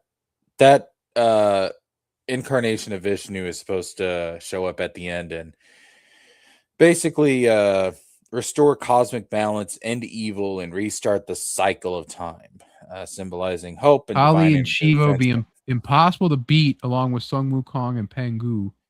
That's the thing about Hinduism, is that when you really get into like the details of it, Hindu gods, especially like the higher ones, like your Brahmins, your Vishnus, your Shiva, they're pretty fucking overpowered. I don't know, man. That would be, it might be tough. Plus, there's like tens of thousands of other gods, lesser gods as well. So I don't know, but anyway, but yeah. So really, I think Arthurian, Shakespearean, Celtic crap, like that'd be a good side game for Atreus. And then you bring him into the Egyptian one from that, and then you do what they did with like Miles and Peter, hopefully with better writing. You could, and they did it with Ragnarok anyway. You can play as both of them, and they share parts of the story that way. Because just marketing wise, you have to have God of War 4, God of War Trilogy 3, number 1 or whatever you want to call it, Birth by Sleep, Fragmentary Passage. It has to be Kratos. Like it has to be Kratos as the guy. Yeah. But you could give Atreus a side game, and people wanted Atreus. Like I remember there was rumors, there's fake leaks about like, oh, they're doing a Atreus side game. It's going to answer questions from God of War 2018 that didn't get answered in Ragnarok. Like we still don't know who blew the horn to call the serpent while Atreus was sick. People thought there was going to be time travel. I was convinced, like we're getting time travel in Ragnarok, and we're going to go back, and we're going to be the ones that blew the horn. We're going to do the whole like paradox thing. That didn't happen. And I think all that, like Corey Balrog said, it was like, well, who would be the one hunting them? That's who did it. So like, it can't be any of the Aesir gods because Jormungandr hates all of those guys. So who would it be? And so that's why I was like, was it Artemis? Because that'd be fucking awesome. But yeah, we never found out who did that. And then it's just like, cool, they never addressed it. So maybe they'll bring it up in the side game. Maybe they won't. We'll just see what happens. But I know what you could probably learn all of this on, and that's the new Sony AI-generated PlayStation podcasts. Sony has patented AI-generated podcasts voiced by PlayStation characters. Reports say they would deliver news related to player data in the voice of game characters. So we could potentially be in a future where you could just have AI Kratos talking to you about your boy. You didn't. Man. You played Kingdom Hearts way too much, boy. You play Kingdom Hearts way too much, boy. So are we gonna get like parenting advice from Kratos? Is that what's gonna happen? Yeah, I don't know. Like it's like, boy, you would my personal data shows that you have a child of infancy, but yet you spend all your time playing Fortnite. You are neglecting your child. This is good. It will make the child stronger.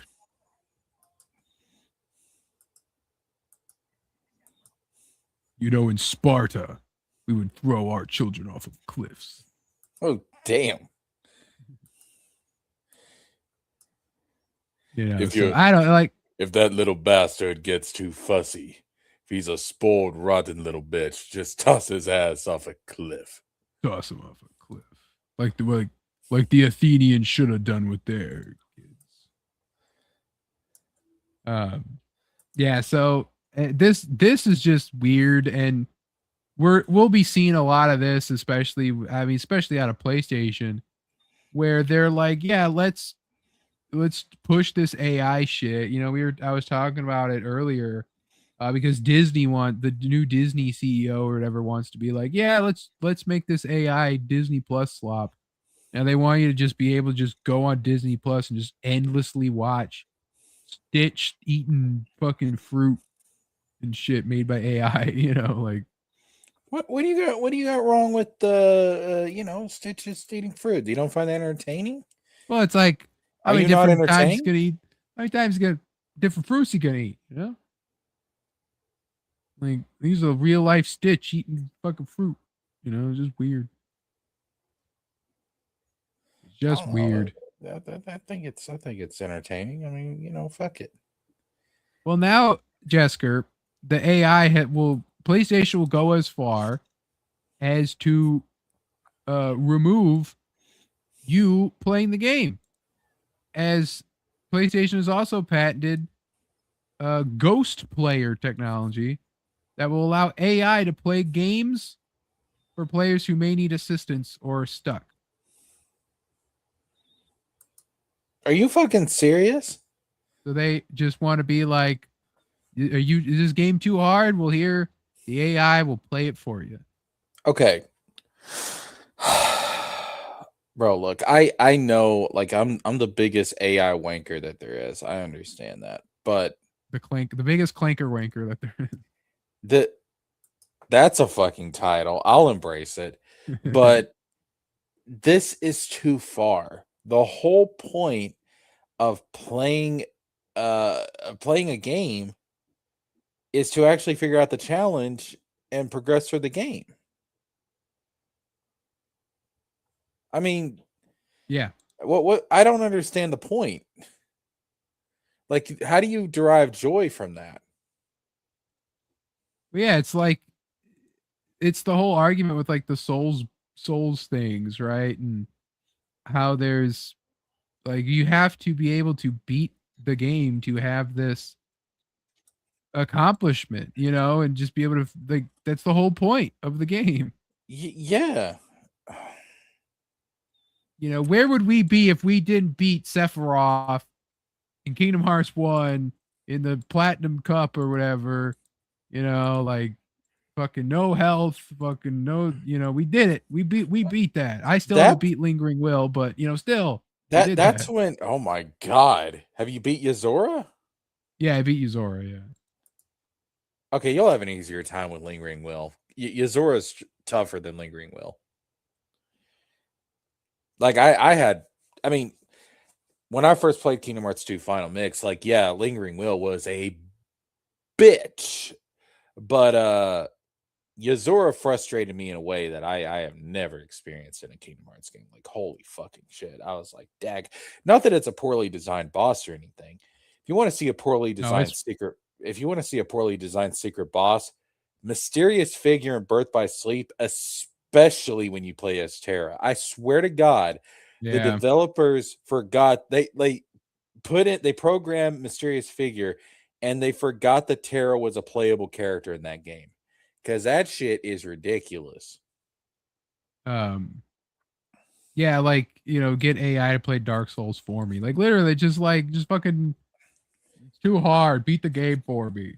Yeah, I think that's going too far because you're taking away it's one thing. Listen, it's one thing to use AI as a tool to like bring your ideas to life. I don't have a problem with that. I've made that very clear.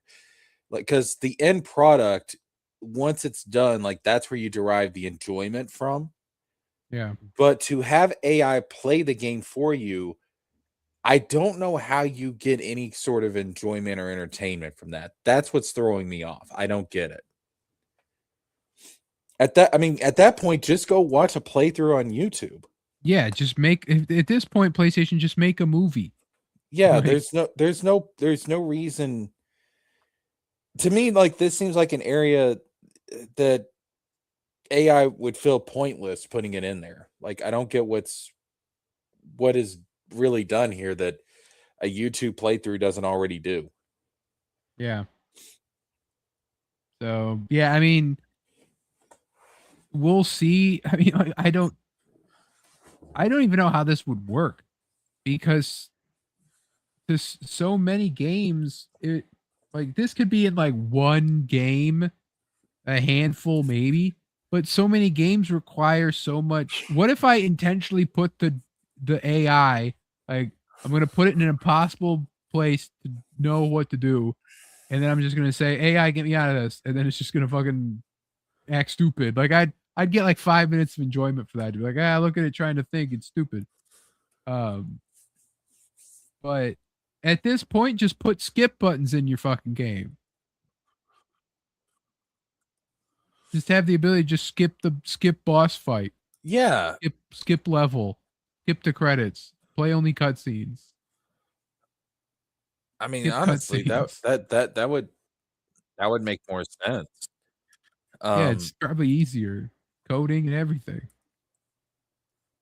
Yeah, I don't know, man. Like this is just I don't see the I just don't see how you derive any enjoyment or pleasure from this. I don't know what benefit it has for the player other than to get through a difficult spot in the game. I understand that, but again, if you don't want to play the game, just watch a YouTube playthrough. Why do you need AI? Or hell, if you're having that much difficulty beating a boss or something, go on YouTube and there's guides on how to beat bosses.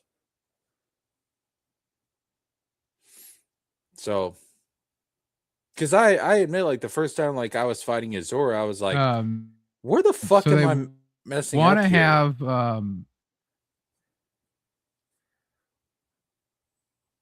yeah, go ahead. Button. What was that tag? Like you were roboting and my thing was freezing up, so I'm like, close out this fucking tab. It's killing the fucking thing. Oh, well, I was saying basically what like, that tab said is that it was. I was just saying like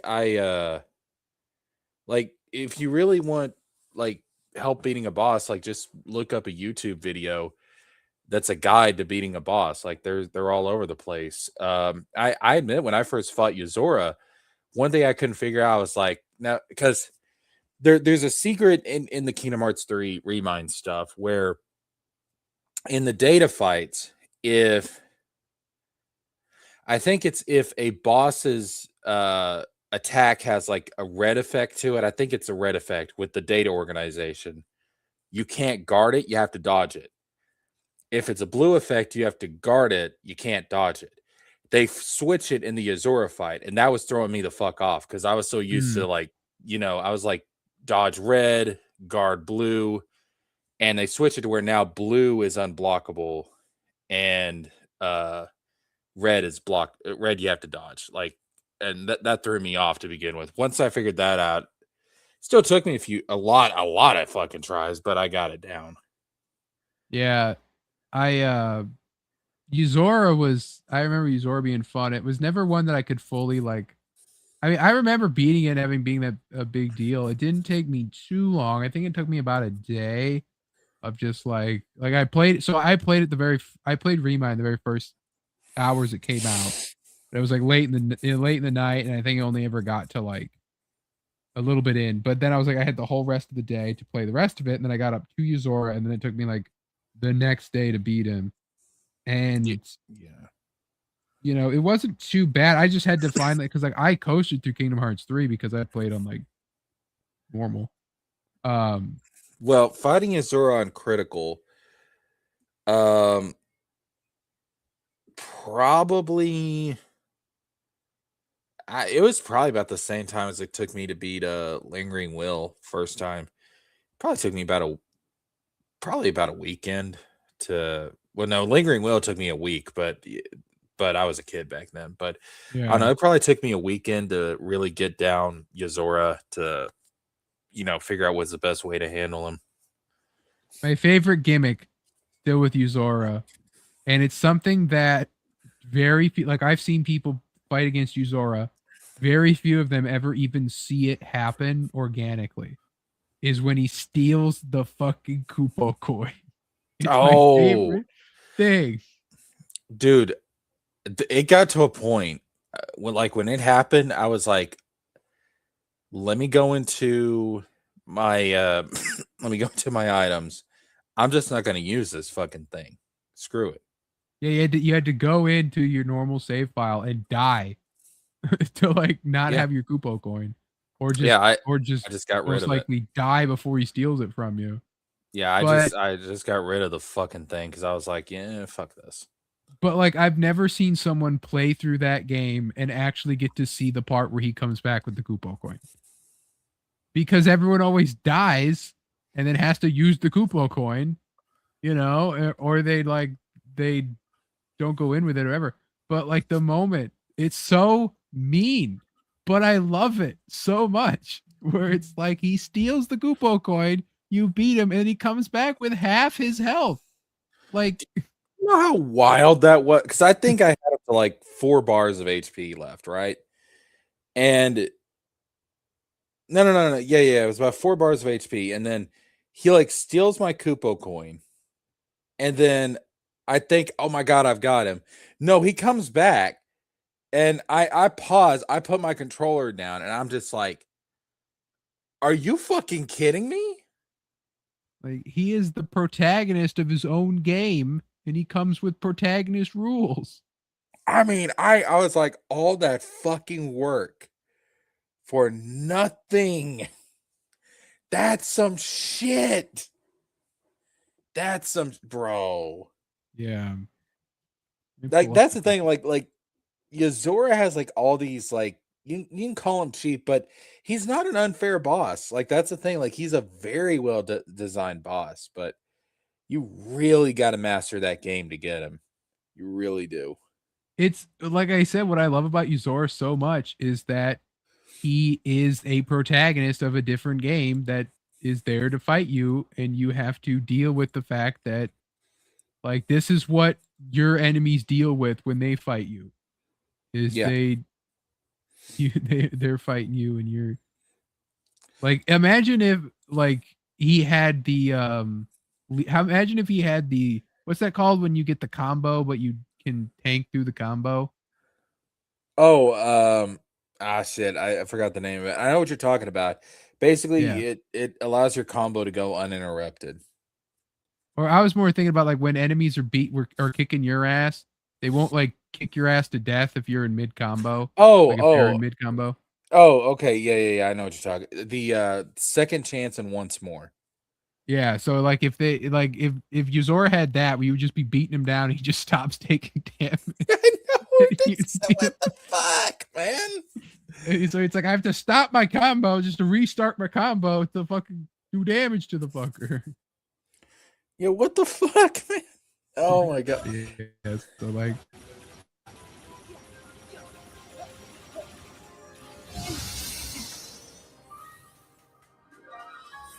Like this fight is just already like. It's so well designed, though. It is. Yeah. So good. Yeah, like he's got the meal. Basically, what I was saying is I never used these items. I never used the meals ever. I like made a bunch of them to get the achievement, And so I had them, and then so it's like I gotta yeet these fucking shit just to get an edge on fucking Zora. Oh, first time I fought him, I had to use it. I was like, nope, fuck it. I'm going all out. I'm like using everything I've got. It's in the protagonist stance. And then the fucking Poopo thing. I don't think. Yeah, and then he starts with armor, but I think that's just because the movie's doing. But he starts with it has it on here. Like yeah, like 1, and then 2, 3, 4, 5, 6, 7, 8, 9, 10 bars of HP. Dude, it annoys you when you're playing it, but it's not an unfair thing. I mean, it's really not. Like it's like, bro, if you can use the Kupo coin, why can't he? Because you have to remember, like, talk about him being the protagonist of his own game. Nomura debated whether to do a Yozora game, like a Verum Rex game, or to do Kingdom Hearts 4 next. And he decided to do Kingdom Hearts 4. But I'm telling you, man, we're going to get that Yozora game at some point. We're going to get a Verum Rex game. It's going to happen. That'll probably be the next game after Kingdom Hearts 4. That we did have this tweet from a week ago. But a recent analyst report is just that Sony may push the launch of the PlayStation 6 beyond 2028 and lengthen the PlayStation 5 life cycle. I think that's necessary. You have to. Yeah, because there's people like me out there that still haven't done it. I've still not upgraded to PS5. Still not done it.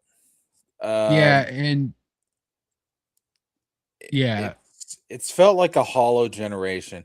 But I was one of the people that when the PlayStation 5 was first announced, I said it's too soon. Because remember, we were still in COVID at that point.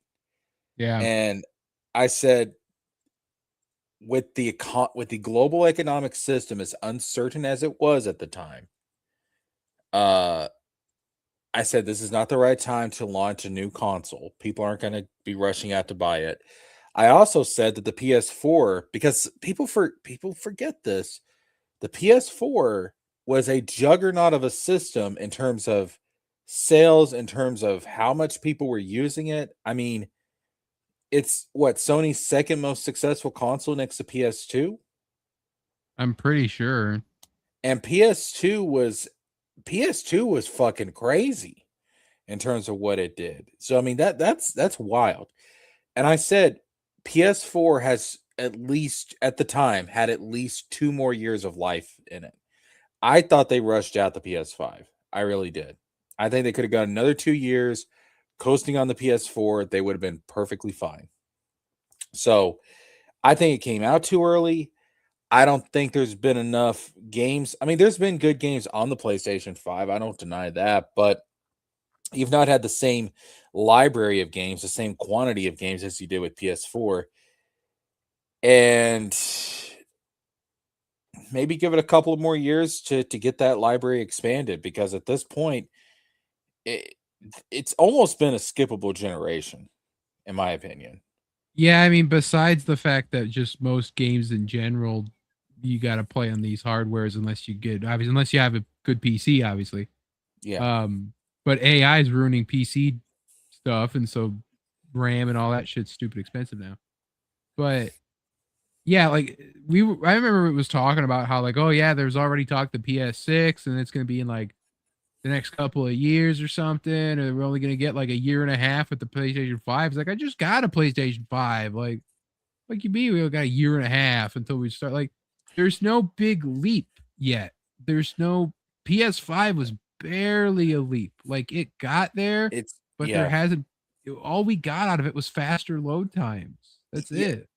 All the PlayStation 5 really is, and before people say anything about this, I understand that, yes, if you look at the games compared to PS4, there is an increase in quality in terms of graphics. I get that. I know. I got it. Awesome. I understand this, but it's not a very significant leap. It's not a huge leap. Okay. The thing is about the PlayStation 5 is that it is essentially a PlayStation 4 with better performance. Yeah. That's what the PlayStation 5 is. It is a PlayStation 4 with better performance. You don't get the fans blowing like crazy because the damn thing's trying to overheat. That's it. That's it. Yeah. You get like certain games could have like instantaneous load times like Spider-Man 2, and it's like when you fast travel, it's instant and stuff like that. And that's really cool. Mm-hmm. But, it's like, yeah, we're at the end of the day, you could lower a lot of this shit and put it on PS4 and it would still work perfectly fine. PS4 Exactly. got pushed to its limit. And there was yes, it did. amazing stuff happening with the PS4. But yeah. I don't see the PlayStation 5 as it stands being able to be pushed to a limit of like, oh my God, this is a transcendent experience. Like, you need someone like a Kojima or someone like that that's like willing to be like, I want to see what this puppy could do. Let's fucking drive this thing crazy. Let me ask you something. When you think of the PlayStation 5, is there one game that you look at on the PlayStation 5 and you say, that's a genre defining game? I mean, because you got to look at PlayStation exclusives that are exclusive to the PlayStation 5. Like, I mean, Demon Soul remake's really cool, but it's a remake of Demon Souls. The way that pushed the technology was just it was helped along with the fact it was using old code, so it was easier to run. Yeah, there's nothing that's like, oh my God, there's nothing that's like this is like blown past. Like Last of Us 2 was okay, and that was a PS4 game, I'm pretty sure too, so it doesn't matter. Yeah. Astrobot people enjoyed, I guess. But is there like one game to where it's like, wow, that's like the defining moment of that generation? Yeah, we haven't had that. Exactly. All the stuff that was cool was also on PS4. That's my point. I can look at the PS4. I think you can make the argument that God of War, the fourth game, was probably the defining game of that system. Yeah. I think you can make the argument for that. The Last of Us, the first one, was the defining game for the PS3. Mm-hmm. PS2 was Uncharted. No. Uncharted wasn't on PS2. That was PS3. Oh, okay, it was PS2. PS2 was probably maybe God of War 2. I think you can make the argument it was God of War 2. And then PlayStation 1. Well, I'll make the argument. I think PlayStation 1 wasn't even a Sony first party game. I think PlayStation 1 it was probably Final Fantasy 7. Well, maybe Final Fantasy 9, because 8 and 9 made a lot of improvements over 7 in terms of technical capability. So maybe Final Fantasy 9 is kind of crazy when you think about it being a PS1 game. There's a lot in that thing. I just looked up a list of like the top PS2 games. They say God of War 1, then God of War 2. Okay. But I think there's like a number of games you can look at on Shadow of the Colossus. Oh yeah, Shadow of the Colossus really pushed the PS2. Yeah, it did. Hell, I can make the argument. I think Final Fantasy 12 and Kingdom Hearts 2 pushed it. Because Kingdom Hearts 2 is there. I mean, there's a reason why the game is still kind of the standard bearer for a lot of people. I think it pushed the PS2 to its limit. They have Kingdom Hearts at 30. Kingdom Hearts 2 at 31. I think guys, go play Final Fantasy 12. Final Fantasy 12's world is fucking ginormous. It's insane. For a PS2 game, the world of Final Fantasy 12 is massive. I mean, it is shocking how big the world in that game is. And it's on the PS fucking 2? Bro, if you gave it better graphics and it was in HD, that would pass for a PS3 game. Final Fantasy 12 was. It's that fucking big. Yeah, so I mean, we'll see what they really pushing the PlayStation 6 makes the most sense. I really think that the thing with these consoles is that they're like, oh, we like, isn't it funny how the Xbox Series X or whatever the new one and the PS5 came out at around the same time? You know, Switch 2 took some time. They really like Switch is a whole different beast because really at best what you're going to get is something on par with the PS4, which is what Switch 2 is, but it's just portable, which is fine. It's just, you know, whatever. But Which you know, it's pisses me off. I mean, before the Switch 2 was announced, I said, look, what they really need to do is they need to do like because the thing about Nintendo is Nintendo doesn't have to be a powerhouse, because you go to Nintendo for their first party shit. I mean, Nintendo's first party lineup is unmatched. Sony can't match it. Microsoft for damn sure can't match it, despite all the companies they've bought up. But that's what you go to Nintendo for. But I said, if Nintendo really wants to hit it out of the park with this thing, just do the bare minimum to be to compete with the PS5 and the Xbox Series X, Series S, whatever. And the bare minimum to compete with them is the Xbox Series S. That is like the bare minimum you have to be compatible or to compete with the other two. If they could have put out a Nintendo Switch 2 that was equal to the Xbox Series S, and get that first party lineup going, I mean, you'd have all these third party developers come in, because everything that's on the X is also on the S. So you could have had all these third party developers come in, that first party lineup. The Switch 2 would be banging right now. But yeah, I don't know. Nintendo wouldn't do it. But so, you know, so we get basically like Xbox has to not make a console ever again, and then Sony would be able to wait as long as they wanted to put something out. We saw that Steam console, that Valve console, now is not actually a console. It's a mini PC, and it's going to be priced like a PC, which is like not what they needed to do whatsoever. But yeah, I don't know who it's for. I was watching a thing that's basically like Valve does not. They said that Valve does not care if they sell very little of a thing, because they said Steam Deck was a niche for like a niche audience, and they're like, yeah, we only made like a few and we sold them all. Who gives a shit?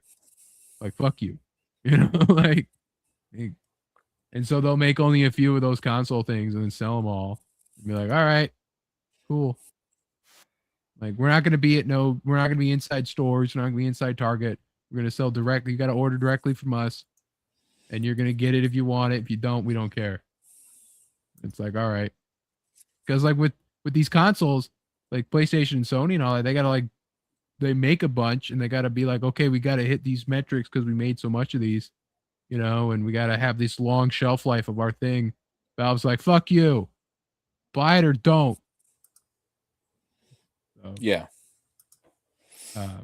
Which sucks because I wish they would have made like an actual console that's as powerful as a PC. That'd be really cool. But with the ability to like do PC modding shit.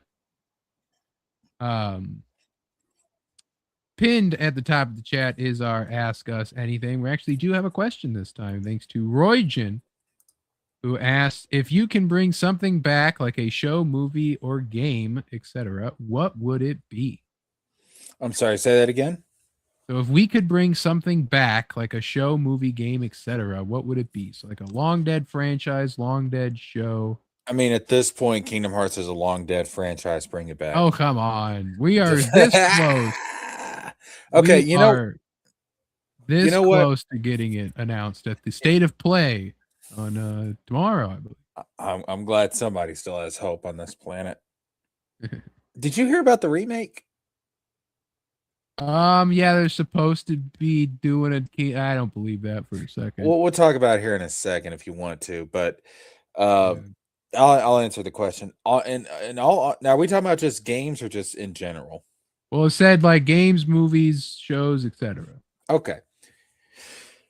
I know it's not technically dead, because the cards are still selling, and they're still creating new cards. But the Yu-Gi-Oh anime, man,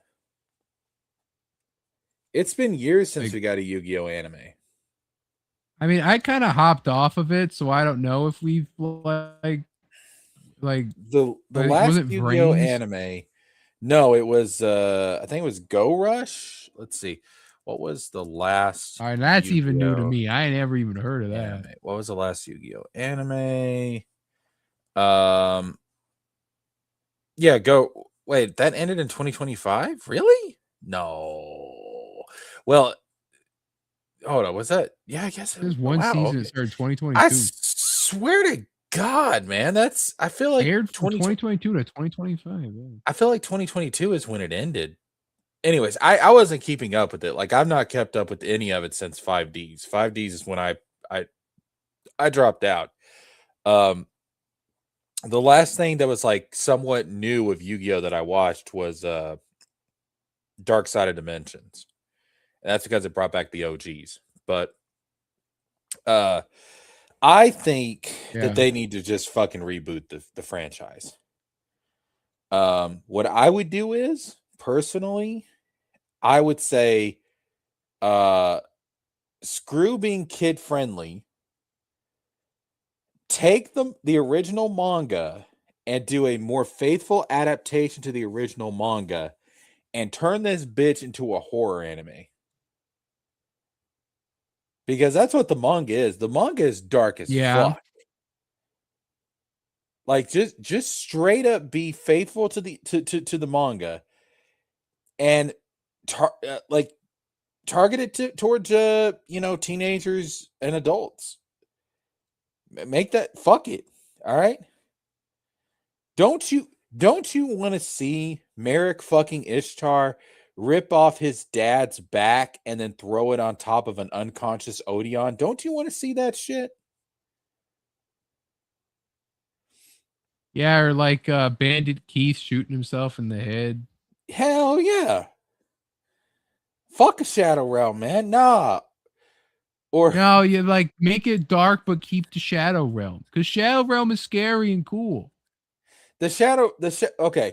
If there's, I love Kazuki Takahashi. The man died a hero because he was trying to save people from what the fuck are those things called in the ocean? Riptides. Riptides, yeah.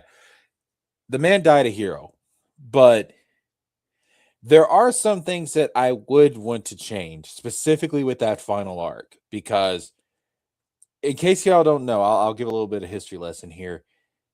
Kazuki Takahashi was in the hospital when he wrote the final arc of Yu-Gi-Oh, the ancient Egyptian stuff, the Millennium World.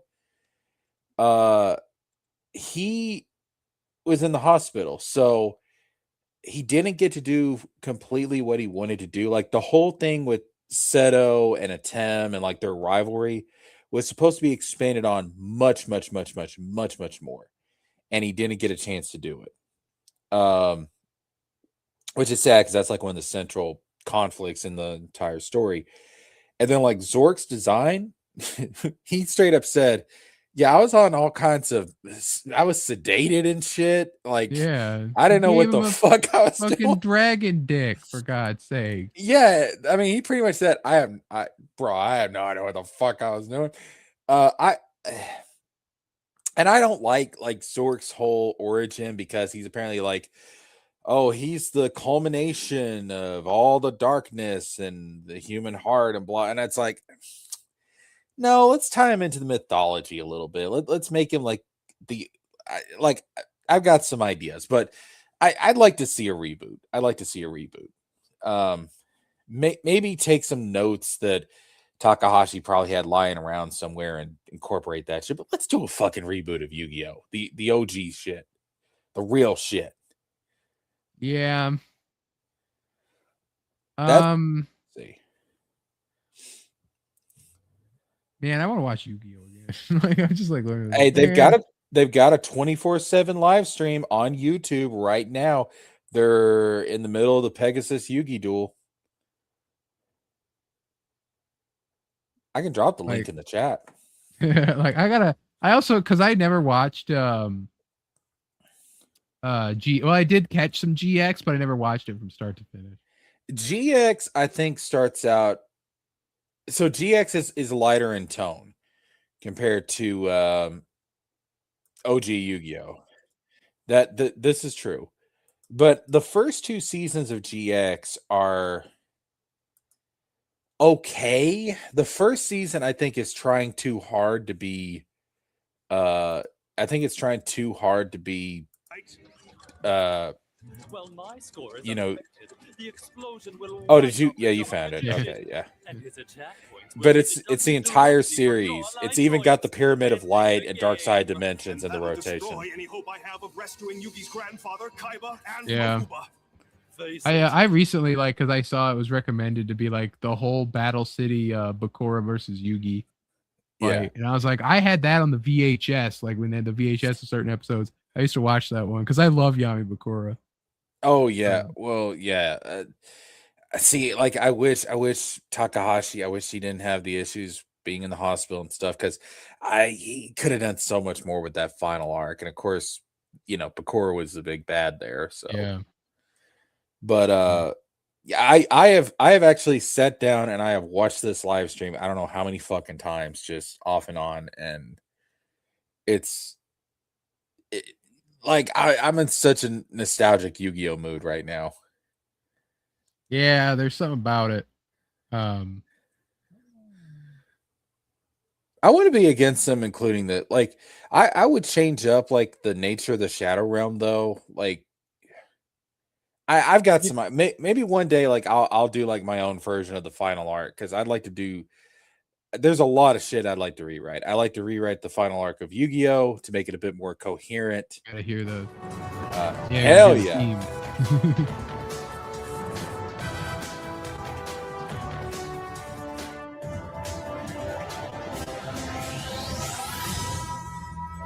Yo. Rest in peace, 4 Kids. Yeah, I mean, like, I know people like to give them shit for all their other shit, but like they're the reason that Yu-Gi-Oh like they nailed Yu-Gi-Oh though. Like, let's be honest. Like, I know that they changed some shit and all that, but I still would have liked the darker version that you get in the Japanese dub. I still would have preferred that, but it's largely just pretty close. Like, they didn't. It's not like they completely butchered it. No. Didn't One Piece get like torn to shreds? Oh god, yeah. The One Piece 4 Kids dub is dog shit.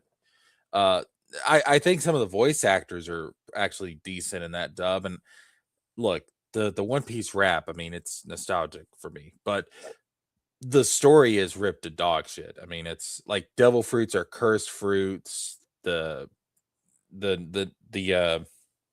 Marines are called the Navy for some reason, and they use like water guns instead of real guns. Sanji has a lollipop instead of a cigarette. It's a mess. Zoro is called Zolo. Like, okay. It's a mess. But yeah, I mean, pretty much that's what they did. But the Yu-Gi-Oh dub, it's probably the least butchered dub that 4 Kids has ever done. If you just substitute death or penalty or in the case of Bakura versus Bones, straight up hell. If you just substitute the Shadow Realm for like all that other stuff, like, it's not that far off. There are some alterations in terms of the story. Like, Merrick's backstory is somewhat altered, not just censored, but in terms of his motivation. Because in the Japanese dub, he thinks Shoddy was the one that killed his dad. And they don't mention that in the English dub, but because Shoddy showed up like after Merrick killed his dad / sent him to the Shadow Realm, And so he thought, okay, Shoddy's the one that killed my dad. And Shizu and Odeon let him believe that because they didn't want him to know like he was actually the one that did it because they thought it would traumatize him. And he's like, well, Shoddy is the servant of the Pharaoh. So like in his warped mind, he thought like the Pharaoh ordered his dad's death or something. So they do change it slightly. Do you think that in the universe of Yu-Gi-Oh! Right now in modern times, everyone's going over the Pegasus files and all the people he flew out to his island? Ooh. But the thing is, though, Pegasus had he was in love with a girl his age, though, Cecilia. I know. I was just talking about how, like, yeah, who all went to Duelist Kingdom? Huh? Who? I see you, Rex. I see what you did. You ain't getting away with this. Kaiba's the one exposing him. Yeah. Well, I guess in the timeline, are we currently in GX time?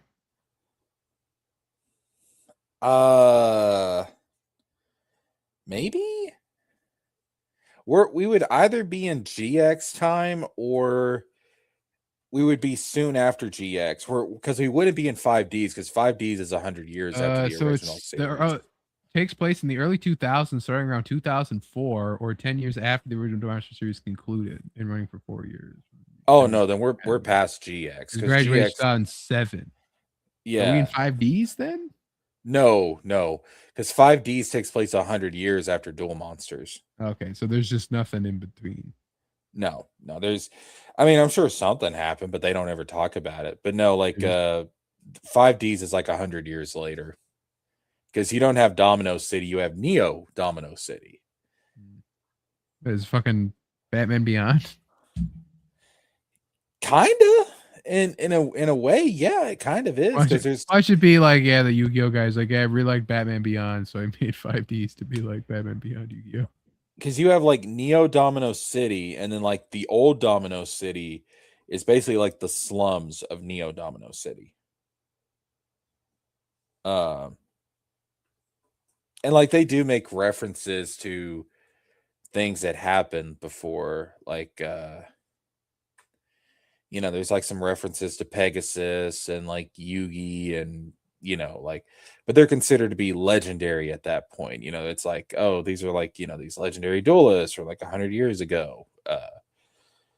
But yeah. Anyway, so for my thing that I would bring back, I would say Avengers Earth's Mightiest Heroes needs like another season or like 2 more seasons, because that was still probably the best animated Marvel like cartoon put out.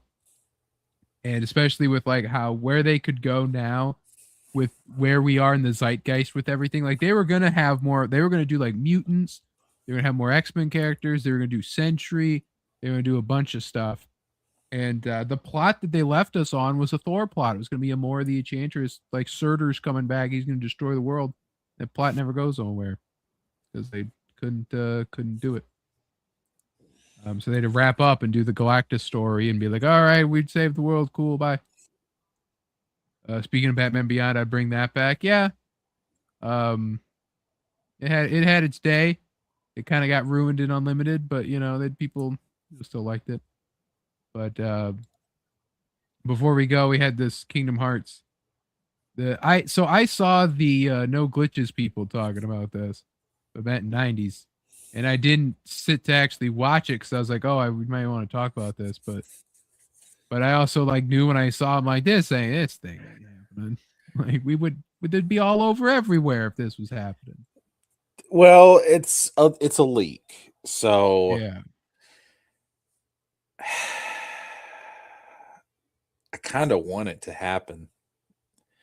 I'm not going to get my hopes up, but the information's interesting. Like, it doesn't sound unreasonable. Like, apparently it would be done by the team that like remade Crisis Core, did Crisis Core Reunion, would be working on it. And Crisis Core Reunion is basically the PSP game just with some enhancements, and obviously it's graphically much better. But it's basically the same game. Graphically update while maintaining the original's art style. Fundamental combat mechanics will remain unchanged. New playable Riku sections. Yes. Kurt Sith. No, Kurt Caesar. Kate. No, not Kurt Caesar. Kate Sith. That's a Final Fantasy. That's a Final Fantasy. Doesn't he have like a weird way to pronounce his name? Because it's like Scottish or Welsh or some shit. I think it's Kate Sith. That's what everyone calls it. I forget what they do in the remake, but that I haven't heard yet. That's actually new. I haven't heard that part of this. It's Ketshi. That's right. Ketshi. I think that's actually the appropriate pronunciation. I don't know if they actually say that in game though, but I think that is like the actual real world pronunciation.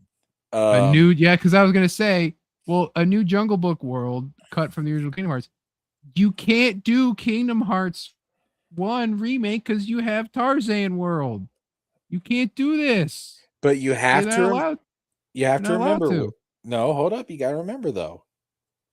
What impact does Deep Jungle have on the rest of the story? I mean, like, yeah, you can cut it, but at that point, like, you're not remaking Kingdom Hearts then. They may not have a choice. I mean, what would you think about it though? What would you rather them do? Would you rather them cut Deep Jungle and not replace it with anything, or cut Deep Jungle and throw in a different jungle themed world? I mean, I would say cut Deep Jungle and not replace it, just because it's like you can't, like, it'd be weird to be like, yeah, in the original game this was Tarzan World, then they replaced it with Jungle Book World. My preference would be that they work with Disney and they just figure something out with Edgar Rice's estate. Like that would be my hope. And then they could throw it into the remake and have Tarzan there. That's what I want, because Deep Jungle is my favorite Disney world in the first Kingdom Hearts game. But if I can't have that, if you're going to cut Deep Jungle, I'm not against using Jungle Book as a replacement. Because God bless it, that fucking world has been skipped over so many fucking times in this series. It was supposed to be in the first game. It was supposed to be in Birth by Sleep. And it was supposed to be in Dream Drop Distance. What the fuck? Whenever a leak is sprung, especially when it's about juicy privacy development, audiences need to be careful not to get swept up in the hype. In other words, a grain of salt is always recommended. And doing some digging into the leak source is helpful as well. Some sources like Jason Schreier, Nate the Hate, and Tom Henderson are correct more often than not, while others are deemed unreliable. Even then, grains of salt are recommended. Prominent summary of Gaming Leaks of Rumors has a tier system to organize these different levels of reliability, with the aforementioned sources being in tier 1. Within the system, Extasis is on tier 4 of 6, meaning that he is deemed generally unreliable. Right. See, like, the thing is, he's like, oh, I was shown by a guy from Square Enix, right? Exclusive information for someone associated with Square Enix. The existence of the remake, but also showed images. Then this guy is speaking in Japanese. Like, Square Enix is a Japanese fucking company. They sold all of their American studios. You're talking to a Japanese guy. Like, yeah, no, I take this with a huge ass grain of salt. I mean, a huge grain of salt. But do I think that this is out of the realm of possibility? No. Next year is the 25th anniversary. They've got to do something Kingdom Hearts related next year. They cannot let this anniversary go by. Even if they don't put out 4 next year, they have got to. They have got to put something out. And if they did this type of, because remember, like, this type of remake is not like the 7 remake where it's a lot more resources. A sequel called remake. Yes, it would be like the Crisis Core remake, which is the PSP game, better graphics, and some enhancements in terms of gameplay and camera and all that shit. But at its core, it is the exact same game that you got on the PSP. It just looks a lot nicer, a lot cleaner, and runs a lot smoother. It's a true remake of the game.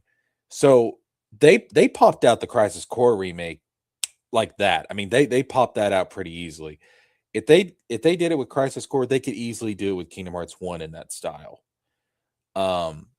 See, it's this.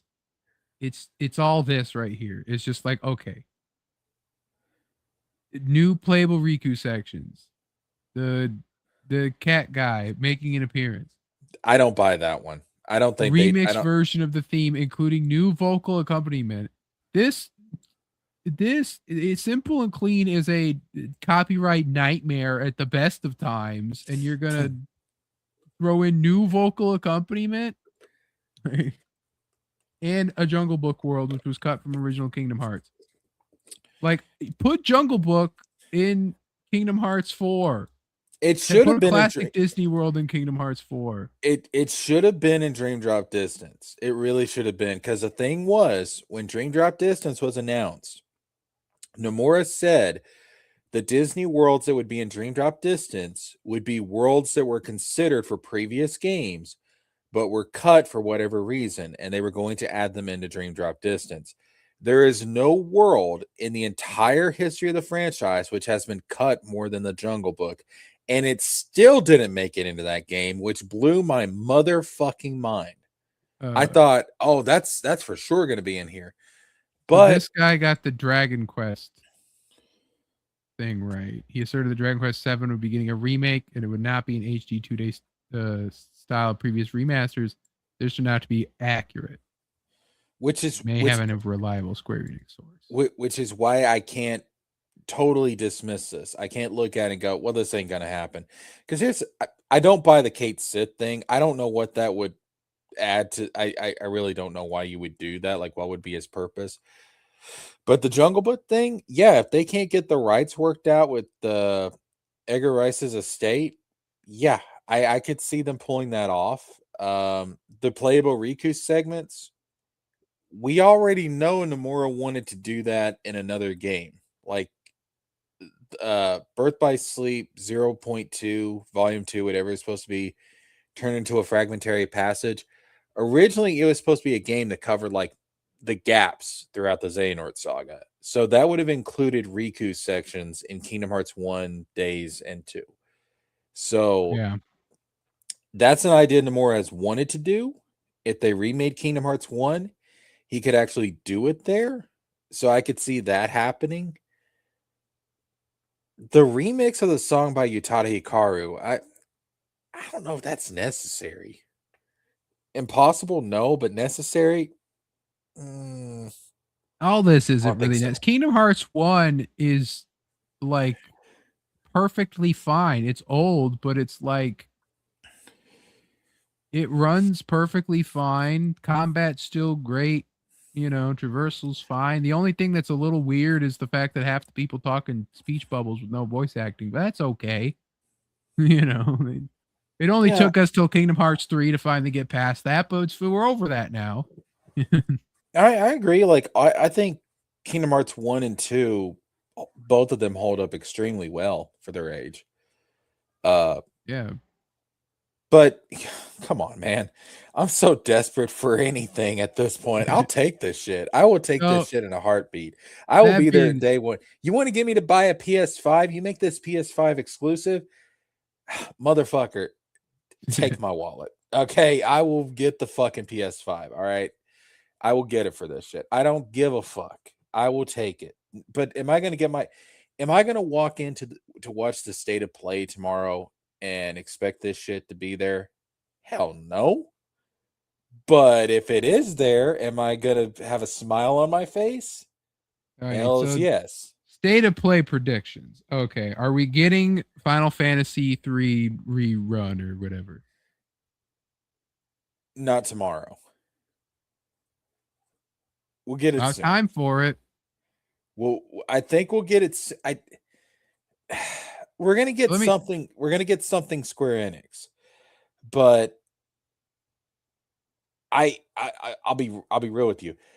I think a Kingdom Hearts 1 remake getting revealed tomorrow is more likely than Kingdom Hearts 4 or Final Fantasy 7 Remake Part 3. So 60 plus minutes of news, gameplay updates, announcements from game studios across the globe. Eye-catching third-party and indie games headed to PS5, along with the latest from teams at PlayStation Studios. So this could be anything. It could be anybody. 60 plus minutes. That's a lot. But there's been times you watch these state of plays and they get 45 minutes fucking death loop, and then you're like, fuck out of here. Yeah. So as far as Square goes, no, I don't think Kingdom Hearts 4 or Final Fantasy 7 Remake Part 3 is going to be here. I hope I'm wrong on both accounts. I think honestly something like a Kingdom Hearts 1 remake is more likely than 4 or 7 remake. I think. I really do. Now what I could see is something like Devil May Cry 6 being here. Oh, come on. You ain't jumping all the way to Devil May Cry 6. Why not? It's been a minute. It's been a minute since 5 haven't heard came anything out. about that, I don't think. No, but I think it could be the surprise. I really do. Because that series it's been in dormant since 5. I think it might be time. The Insomniac did say that you're not going to see Wolverine until spring. Is when they're going to start up their marketing stuff. So I doubt we're going to see any extra gameplay things or anything like that from this. I say you see Final Fantasy here, but I don't know where else they would announce it, because they did they drop the news and everything on a normal ass state of play for like what the title of it was and everything, or was that like Tokyo Game Show? I don't remember. See, I think 7 Remake Part 3 is more likely Summer Game Fest. That's a long wait. I think as far as Square stuff goes, I think in terms of like most likely to be there, a Kingdom Hearts 1 remake is like more likely than anything. And again, I think that's very unlikely in and of itself. Kingdom Hearts 4 would be the next likeliest, and then after that would be 7 Remake Part 3. I think they'll save 7 Remake Part 3 until Summer Game Fest.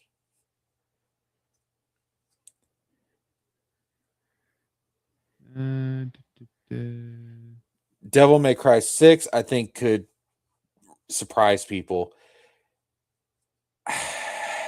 I've got a feeling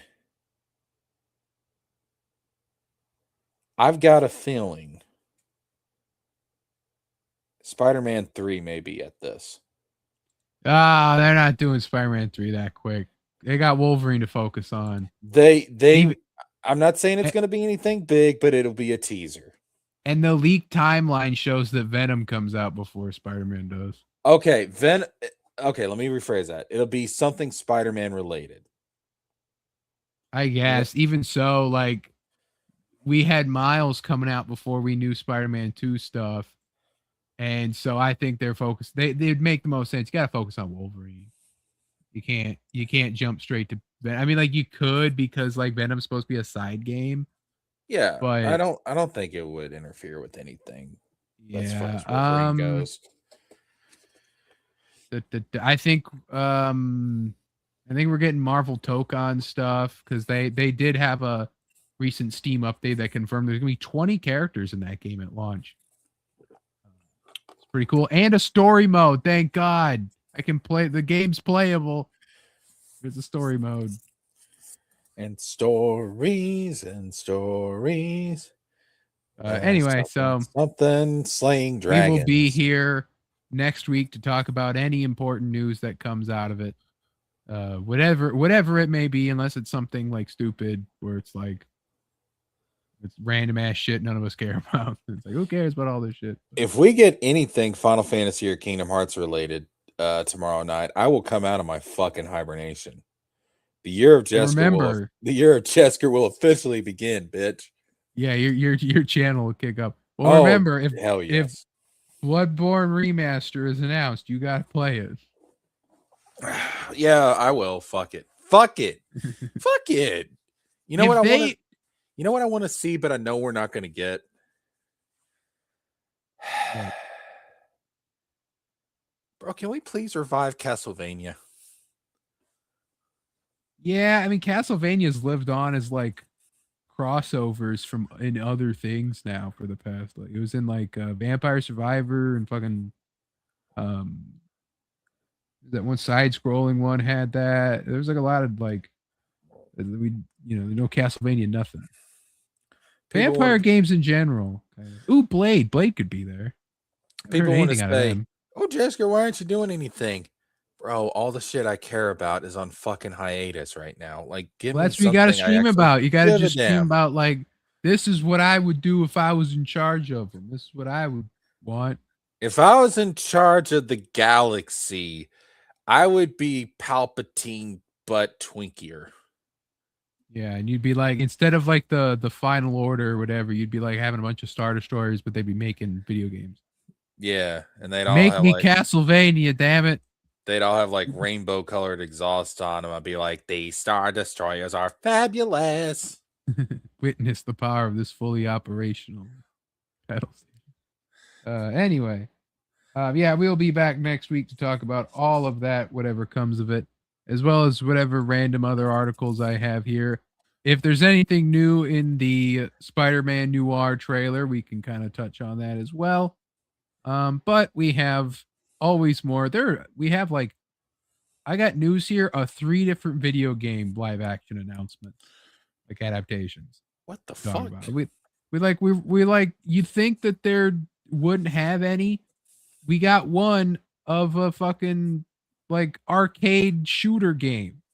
Arcade game fucking getting a fucking, like, do you know those light gun games?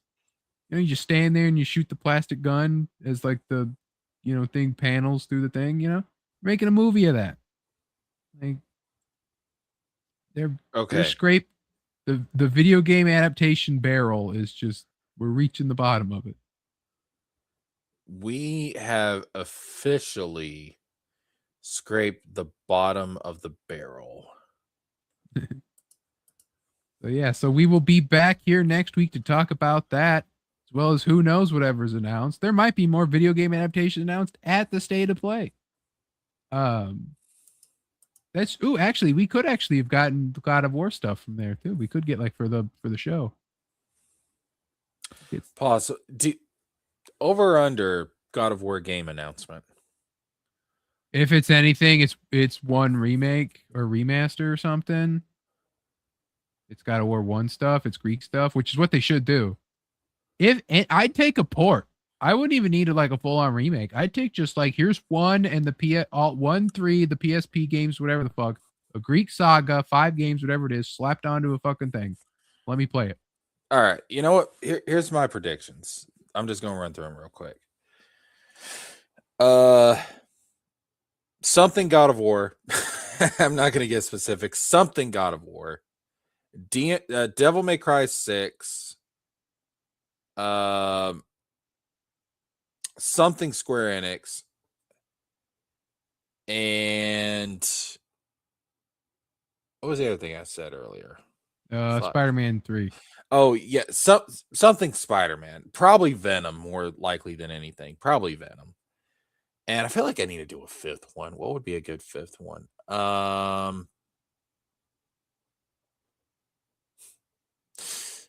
PS5 price drop. Yeah, all right. Because just for Jesker. Because they did send out a message recently to PS4 owners, like really encouraging them, like, please buy a PS5. Please. Like we're not doing it.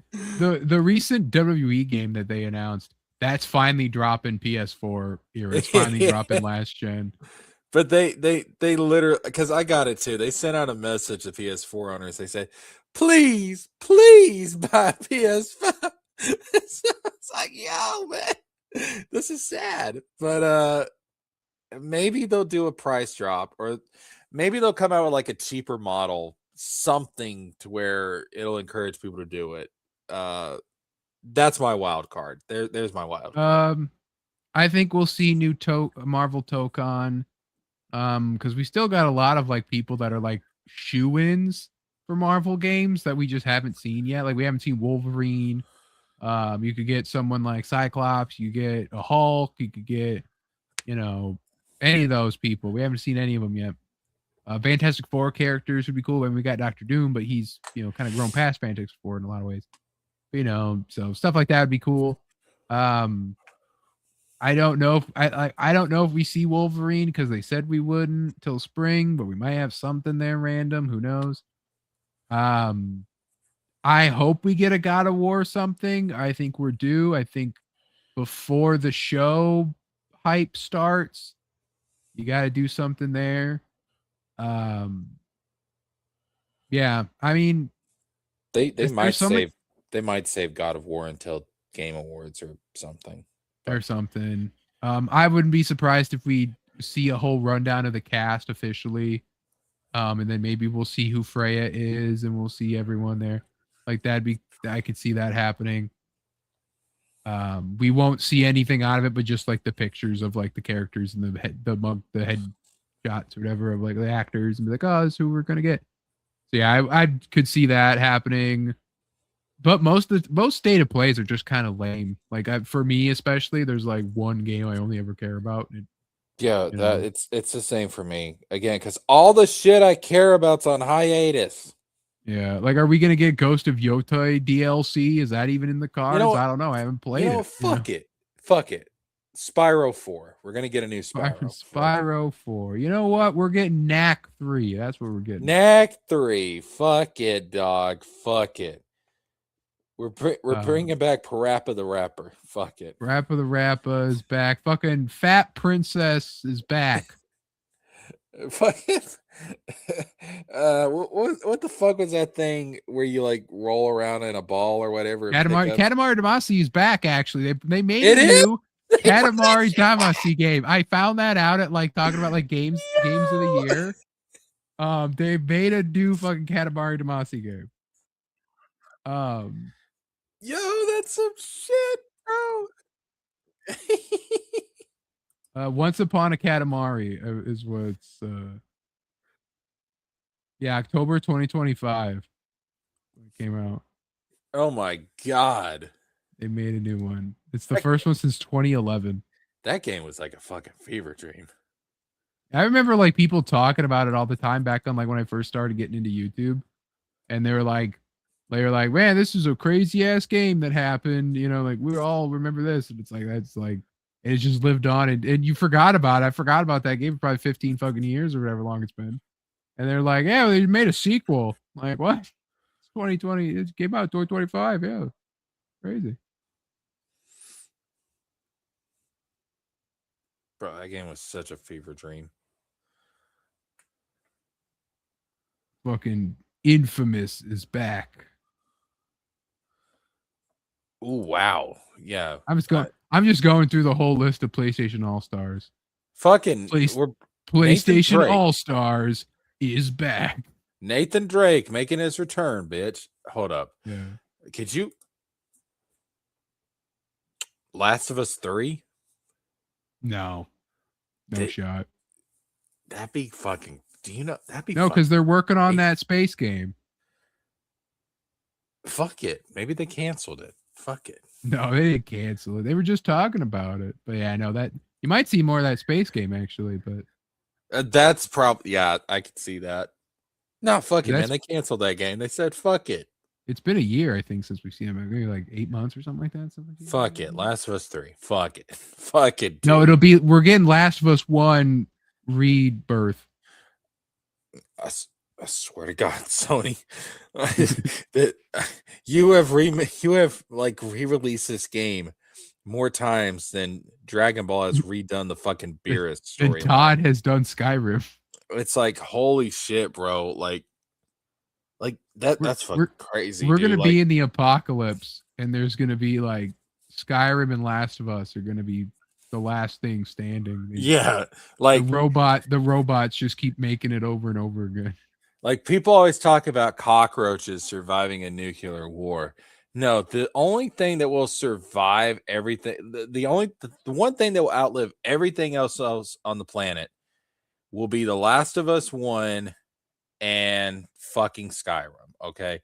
Those will be the last fucking things on the fucking planet when all else has died. When the aliens show up at the end, that's the only thing they'll find out will be the only proof that we ever existed. Great cloudy days here. Saying y'all probably about done, right? Yeah, we'll be wrapping up here in a second. Now we're going for another 3 hours, bitch. You just keep talking about games that PlayStation ain't gonna show off. We are going to live stream from now until the state of play is over, and then we're gonna leave right before the state of play. Yeah, we're gonna leave and start another live stream. Like, well, guys, that does it for the pre-show. We're gonna start up another stream here in a second to actually watch the state of play because that makes a lot of fucking sense. Let's diminish some of our viewership that way. Why not? When they announce like Killzone 5 or Killzone, I think was in PlayStation All Stars. Dude, if we actually stream that, which I can't stream it because I'll just be getting off of work right when it starts. Yeah. But homie, if we did and there was a Kingdom Hearts 4 trailer, you just hear the flat line over here on my end. Just see, that's when you know when the Kingdom Hearts 4 trailer will happen. It'll be one where we're able to stream it. It'll just feel right. We're like, you know what? Let's stream a game. Let's stream Game Awards. Let's stream Summer Game. Let's do something like that, right? And then we're gonna just be there. And then it's gonna happen. I'm like, oh my god, we're here. We got the reaction. We got the clip. You just hear me scream like a girl over here, just like, ah! And then I just go completely silent. Everybody's like, Jessica. Oh god. Yeah, because Ruby was just talking earlier. He's talking about how because he saw the trailer on his Twitter or something. He was like, it was like, hey, there's like I remember this Kingdom Hearts 4 trailer. Like when that happened, I'm like, I think it was like 3 years ago. And I clicked on it. It was like I looked it up. It was like 2022. In March next month, 4 years. It'll be 4 fucking years, bro.